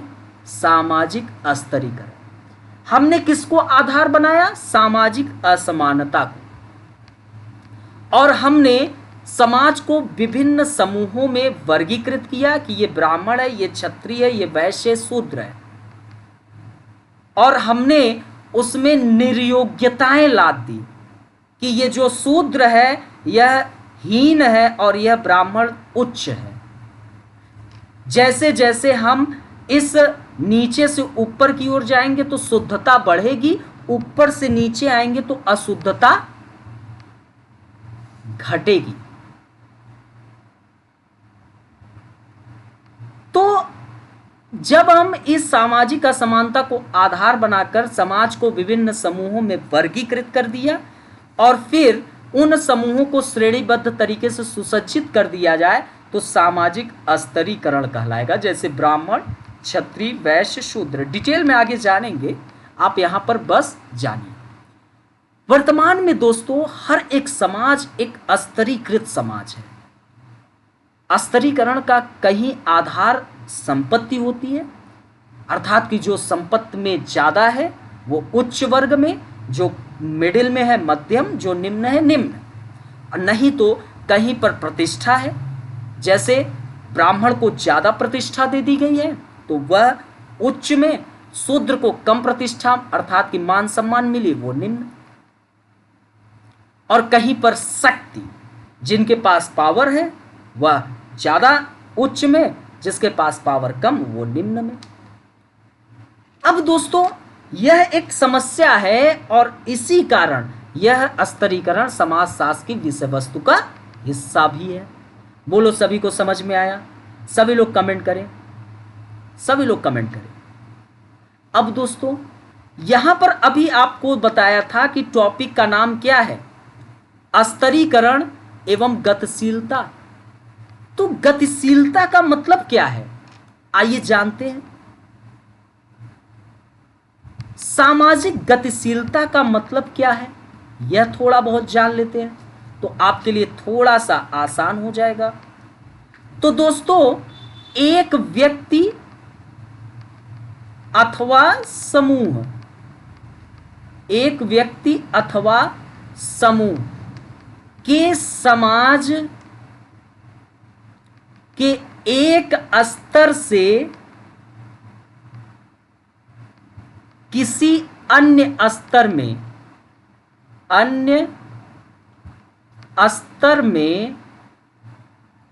जाने की प्रक्रिया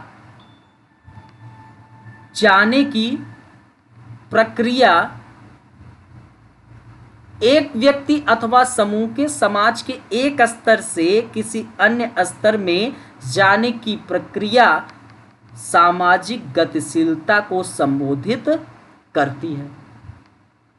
किसको संबोधित करती है? सामाजिक गतिशीलता को। ठीक है, यह प्रक्रिया एक ही स्तर में एक समूह से दूसरे समूह में जाने को संबोधित करती है। एग्जाम्पल थोड़ा बहुत जान ले। एक गरीब व्यक्ति को थोड़ा कॉल आ रहा है, 1 मिनट। एक गरीब व्यक्ति को अमीर व्यक्ति में परिवर्तित हो जाना, एक गरीब व्यक्ति है उसका अमीर व्यक्ति में परिवर्तित हो जाना। ठीक है दोस्तों, अमीर व्यक्ति में। तो एक व्यक्ति अथवा समूह के समाज के एक स्तर से किसी अन्य स्तर में जाने की प्रक्रिया गतिशीलता कहलाएगी, सामाजिक गतिशीलता।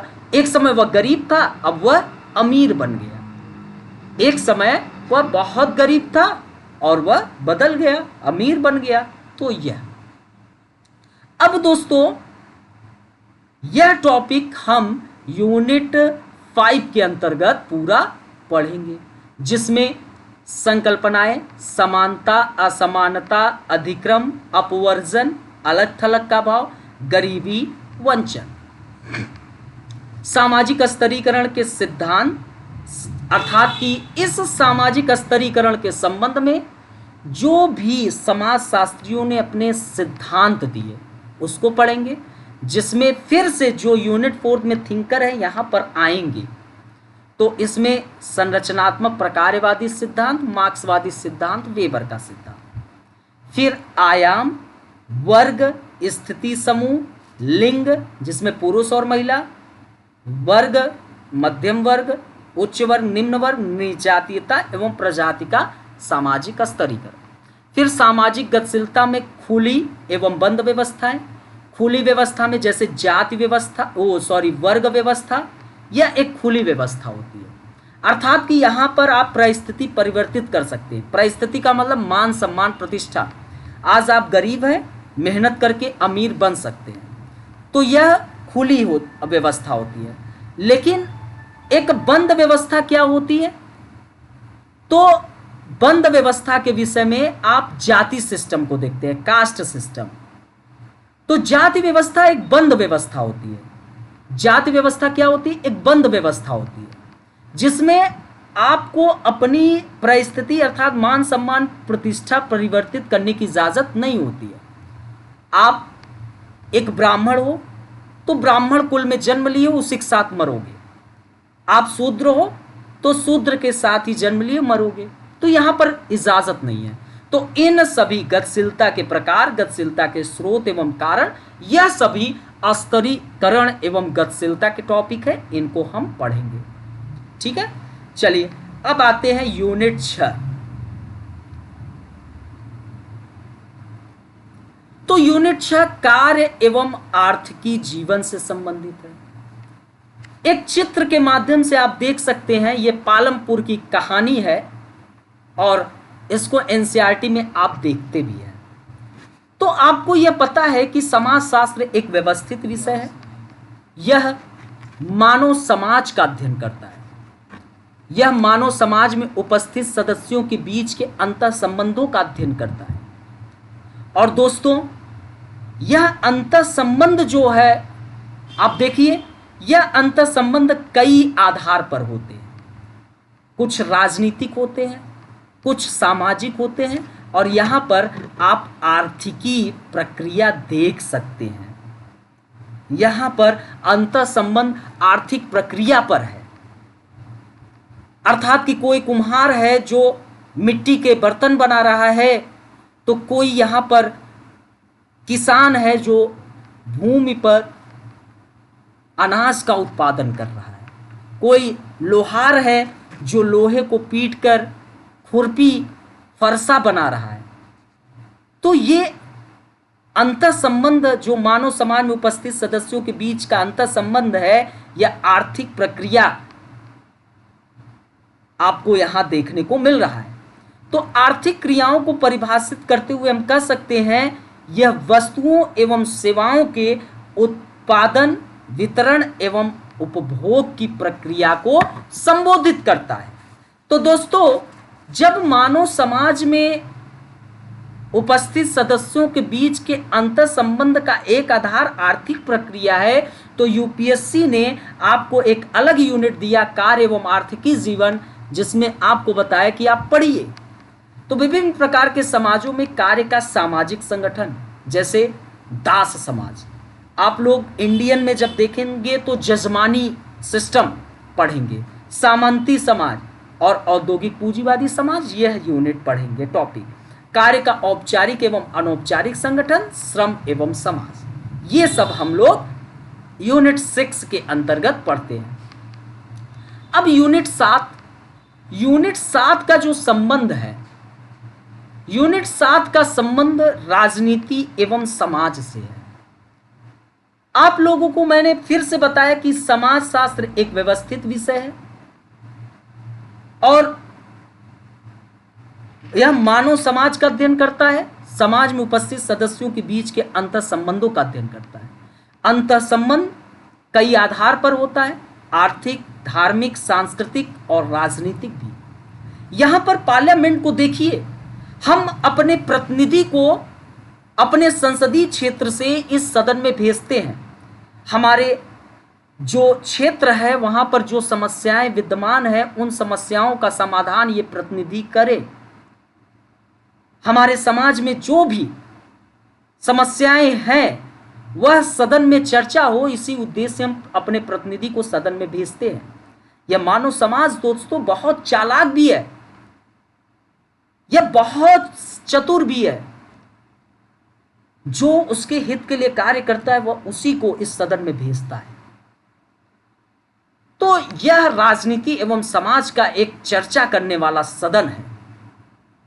तो दोस्तों, हम इन प्रक्रियाओं को पढ़ेंगे। तो राजनीति एवं समाज के संबंध में सत्ता के समाजशास्त्री सिद्धांत, जो राजनीति प्रक्रिया है वह शक्ति अर्जित करने की प्रक्रिया से संबंधित है। आप देखिए, जो भारत के पीएम है वो शक्ति अर्जित करने के लिए कितने रैलियां करते हैं जब चुनाव प्रक्रिया नजदीक होती है। तो राजनीति का उद्देश्य है। तो यह सब हम राजनीति एवं समाज के अंतर्गत पढ़ेंगे। और दोस्तों, इसके अंतर्गत सत्ता प्रवर्जन, नौकरशाही, दबाव समूह, प्रेशर ग्रुप, राजनीतिक दल, राष्ट्र, राज्य, अर्थात कि राष्ट्र एक सांस्कृतिक, राज्य एक राजनीतिक पहलू, नागरिकता, लोकतंत्र, सिविल सोसाइटी अर्थात कि नागरिक समाज, विचारधारा, यह सब हम राजनीति एवं समाज के अंतर्गत पढ़ेंगे। फिर विरोध, आंदोलन, सामाजिक आंदोलन, सामूहिक क्रिया, क्रांति, ये सभी राजनीति एवं समाज के अंतर्गत हम लोग पढ़ेंगे। फिर दोस्तों, आपका एक यूनिट आता है धर्म एवं समाज। दोस्तों, समाजशास्त्र एक व्यवस्थित विषय है और यह व्यवस्थित विषय मानव समाज का अध्ययन करता है, समाज में उपस्थित सदस्यों के बीच के अंतर संबंधों का अध्ययन करता है। यह अंतर संबंध कई आधार पर होता है, राजनीतिक, सांस्कृतिक, आर्थिक और धार्मिक भी। आज हम जिस भारत में निवास करते हैं यह विविधताओं से भरा देश है। यहाँ पर दुनिया के सभी धर्म के लोग निवास करते हैं और सभी फल फूल रहे हैं, और हमारा अंतः संबंध हर एक धर्म से है। जैसे हमारा अंतः संबंध हर एक धार्मिक पहलुओं से देखने को मिलता है। तो धर्म मानव समाज का महत्वपूर्ण हिस्सा है। हम अपने व्यक्तित्व का विकास किसी न किसी धर्म के अंतर्गत ही कर पाते हैं। तो यह समाज के सदस्यों के बीच अंतर संबंधों का एक महत्वपूर्ण आधार है। यही कारण धर्म समाजशास्त्र के विषय वस्तु का एक महत्वपूर्ण हिस्सा है। अतः लगभग सभी समाजशास्त्रियों ने इस धर्म के पहलू के पर अपने विचार दिए। जैसे कार्ल मार्क्स धर्म को अफीम कहा, अर्थात कि जिस व्यक्ति को धर्म का नशा हो जाता है तो वह बिल्कुल धर्म के अधीन कार्य करता है। जैसे अफीम का नशा होता है तो हम मदमस्त हो जाते हैं, ऐसे ही प्रोटेस्टेंट नीतिशास्त्र एवं पूंजीवाद की भावना वेबर ने दिया, टोटेमवाद आपके दोरखिम ने दिया। तो इन सबको हम पढ़ेंगे। तो धर्म महत्वपूर्ण हिस्सा है, तो इसको हम इसके अंतर्गत पढ़ेंगे। ठीक है। तो यूनिट 8 का संबंध धर्म एवं समाज। तो धर्म के अंतर्गत समाजशास्त्रियों ने जो सिद्धांत दिया, धार्मिक कर्म के प्रकार, जिसमें जीववाद जैसे आत्मा की उपासना, एक तत्ववाद, एकेश्वरवाद, बहुतत्ववाद, पंथ, उपासना पद्धतियां, ये सब। आधुनिक समाज में क्या धर्म है? तो धर्म एवं विज्ञान।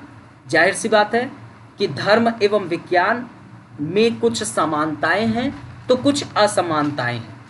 एक वैज्ञानिक अपने जीवन में हमेशा विज्ञान के पहलुओं का अनुसरण किया, हमेशा तथ्यों को अहमियत दी, लेकिन एक इकलौते पुत्र की मृत्यु हो जाए तो वह उसकी आत्मा की उपासना के लिए धर्म का सहारा लेता है। तो विज्ञान जहां सोचना बंद करता है, धर्म वहां से सोचना शुरू करता है। तो हम यह सब पढ़ेंगे। तो धर्म एवं विज्ञान, धर्मनिरपेक्षीकरण, धार्मिक पुनः प्रवर्तनवाद और मूल तत्ववाद। फिर उसके बाद हम एक और यूनिट में प्रवेश करेंगे, यूनिट 9 में, जिसका नाम है नातेदारी की व्यवस्थाएं। दोस्तों, हर वह संबंध जिसको सामाजिक मान्यता प्राप्त हो उसे हम स्वजनता या नातेदारी या किनशिप कहते हैं। यह अपने स्मरण में रखिए। हर वह संबंध जिसको सामाजिक मान्यता प्राप्त हो, जैसे पिता पुत्र का, माता पुत्री का, चाहे वह कुछ भी हो। अब स्वजनता के संदर्भ में, अर्थात कि इस नातेदारी के संदर्भ में जैविक संबंध की तुलना में सामाजिक मान्यता ज्यादा महत्वपूर्ण है। जैविक संबंध की तुलना में किसका ज्यादा इंपॉर्टेंस है? आइए थोड़ा जानते हैं। तो स्वजनता के संदर्भ में जैविक संबंध की तुलना में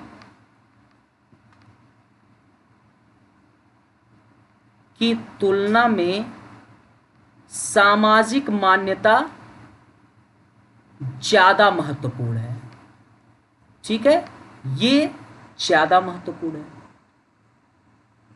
यदि दो लोगों के बीच जैविक संबंध नहीं भी है परंतु सामाजिक मान्यता प्राप्त है तो वह एक दूसरे के स्वजन कहलाएंगे। ध्यान से सुनिए, यदि दो लोगों के बीच जैविक संबंध नहीं है, जैसे पति एवं पत्नी के बीच क्या जैविक संबंध होता है? नहीं, लेकिन फिर भी सामाजिक मान्यता प्राप्त है। लेकिन दोस्तों, एक पिता एवं पुत्र का जो संबंध है यह एक जैविक संबंध होता है और इसको भी एक सामाजिक मान्यता प्राप्त है। तो आपका ये एक दूसरे के स्वजन कहलाएंगे। ये बिल्कुल अपने स्मरण में रखिए।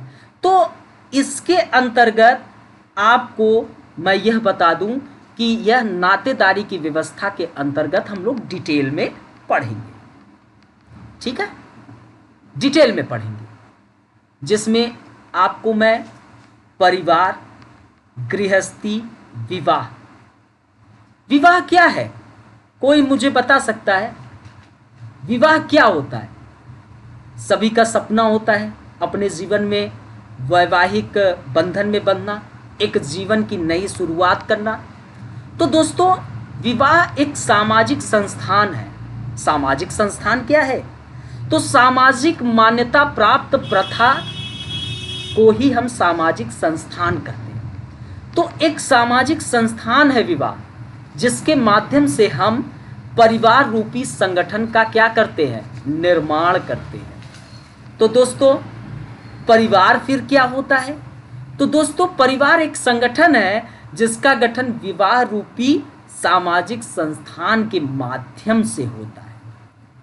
तो दोस्तों, परिवार में आपके समरक्त एवं विवाह मूलक, समान रक्त के और विवाह मूलक, जिसको हम विवाह करके लाते हैं, जिसमें हमारा जैविक संबंध नहीं होता है, अभी हमने इसके पहले बताया। तो ये सब आपके स्वजन कहलाएंगे, ठीक है। तो दोस्तों, यह सभी हम नातेदारी की व्यवस्था के अंतर्गत पढ़ेंगे। परिवार, गृहस्थी, विवाह, परिवार के प्रकार एवं रूप, वंश एवं वंशानुक्रम, पितृतंत्र एवं श्रम का लिंगाधारित विभाजन, और जो समसामयिकी प्रवृत्तियां, जैसे आज के वर्तमान समय में कई ऐसे लिव इन रिलेशनशिप जन्म लिया, संयुक्त परिवार टूटकर एकल परिवार में जन्म लिया। तो यह सभी हम इसके अंतर्गत पढ़ेंगे, ठीक है। सभी को समझ में आ रहा है? प्लीज़, बहुत मेहनत करके वीडियो बनाया हूँ, प्लीज़ वीडियो को अधिक से अधिक लाइक, शेयर और सब्सक्राइब करिए। अब हम अपने आज के डिस्कशन में सबसे लास्ट यूनिट में है और बहुत अच्छे से मैंने आपको ये पढ़ाया हूँ, ठीक है। आप लोगों को आशा करता हूँ कि क्लासेस के बाद एक अच्छे कमेंट भी देखने को मिलेंगे। एक बृहद स्तर पे मैंने डिस्कशन किया हूँ दोस्तों, बहुत बड़े मात्रा में मैंने आपको डिस्कशन किया हूँ। ऐसा कोई भी आप YouTube के इतिहास में देख लीजिए, आपको ऐसा कोई भी समाजशास्त्र के सिलेबस को डिस्कशन नहीं किया है। इसी अंदाज पर आपका क्लासेस चलेगा। जितना जल्दी हो सके सभी लोग एडमिशन ले ले, आपके क्लासेस अब प्रारंभ होंगे। आधुनिक समाज में सामाजिक परिवर्तन, ये लास्ट यूनिट है दोस्तों। आज दोस्तों, समाज परिवर्तन की ओर आगे बढ़ रहा है। समाज में परिवर्तन होते रहते हैं। समाज कभी भी स्थिर नहीं होता है, गतिशील होता है। कल हम एक खाना बदोश जीवन यापन करते थे, कल हम जंगलों में जीवन यापन करते थे, कल हम अधिशेष का उत्पादन नहीं करते थे। हम जंगल जाते थे, जानवरों को मारते थे और फिर उसके बाद हम जो भी उपभोग किया जानवरों का, उसको हम खा लेते थे। हम कुछ समय के लिए उत्पादन नहीं करते थे, समय बदला, हम कृषि में आए और अधिशेष का उत्पादन करने लगे। तो दोस्तों, समाज परिवर्तित हुआ, आज का समाज और आगे परिवर्तित हुआ। तो ये आधुनिक समाज में जो सामाजिक परिवर्तन है, उसके संदर्भ में जो भी चिंतक हैं उन्होंने क्या समाजशास्त्री सिद्धांत दिया? विकास एवं पराश्रितता, सामाजिक परिवर्तन के कारक, शिक्षा, एजुकेशन सिस्टम। आपको ये पता है, एजुकेशन सिस्टम समाज के परिवर्तन में एक बहुत बड़ी भूमिका अदा करता है। एजुकेशन सिस्टम जितना वीक होगा, समाज एक नई दिशा में आगे नहीं बढ़ सकता है। समाज में जागरूकता लाना है, महिलाओं में जागरूकता लाना है, तो आप उनको पढ़ाओ, उनको शिक्षित करो। जाति सिस्टम को खत्म करना है, शिक्षित करो। भ्रष्टाचार खत्म करना है, शिक्षित करो। तो शिक्षा एवं सामाजिक परिवर्तन, विज्ञान प्रौद्योगिकी एवं सामाजिक परिवर्तन, ये यूनिट 10 के अंतर्गत है। और दोस्तों, हम आपसे डिटेल में इन सभी टॉपिक को पढ़ेंगे। अब आप हमें बताएं कि आपको क्लासेस कैसे, क्या डिटेल में आपको मैंने सारे यूनिट को डिस्कशन कर दिया। अब आप डिटेल्स में इन सभी पहलुओं को पढ़ेंगे और हमको सारी चीज़ों की जानकारी आपको देना है। आप डिटेल में पढ़ेंगे और ये क्लासेस की जितनी भी जानकारियां हैं सभी नोट कर लीजिएगा। आप लोग सभी लोग नोट कर लीजिएगा। ये नहीं कहिएगा कि सर आपने नोट नहीं करा है, सभी नोट कर लीजिए। पीडीएफ प्राप्त करने के लिए आप सभी हमको कॉल ये व्हाट्सअप कर दीजिएगा, आपको पीडीएफ प्राप्त होगा। ये नंबर है मेरा 8004020005। समाजशास्त्र का नया बैच आपको मैंने बताया प्रारंभ हो चुका है। जितना जल्दी हो सके एडमिशन ले लीजिए। 16,999 फीस है। आप 15 मई के बीच अंदर लेते हैं 3,000 का ऑफ है। आप पूरी जानकारी आप हमें कॉल करके ले सकते हैं। आपको दोस्तों बहुत इसी अंदाज में आपके सिलेबस को पढ़ाएंगे। प्लीज़ वीडियो अच्छा लगे please like share and subscribe. अधिक से अधिक चैनल को सब्सक्राइब करें। सबसे ज़्यादा शेयर आना चाहिए। मुझे 1,000 व्यू इसमें चाहिए। अब ये आपके ऊपर है। मैंने मेहनत करके आपको क्लासेस दी, अब आप मेहनत करके व्यू दीजिए। चलिए मिलते हैं अपने अगले वीडियोज़ में। तब तक के लिए नमस्कार, बाय बाय, जय हिंद, टेक केयर।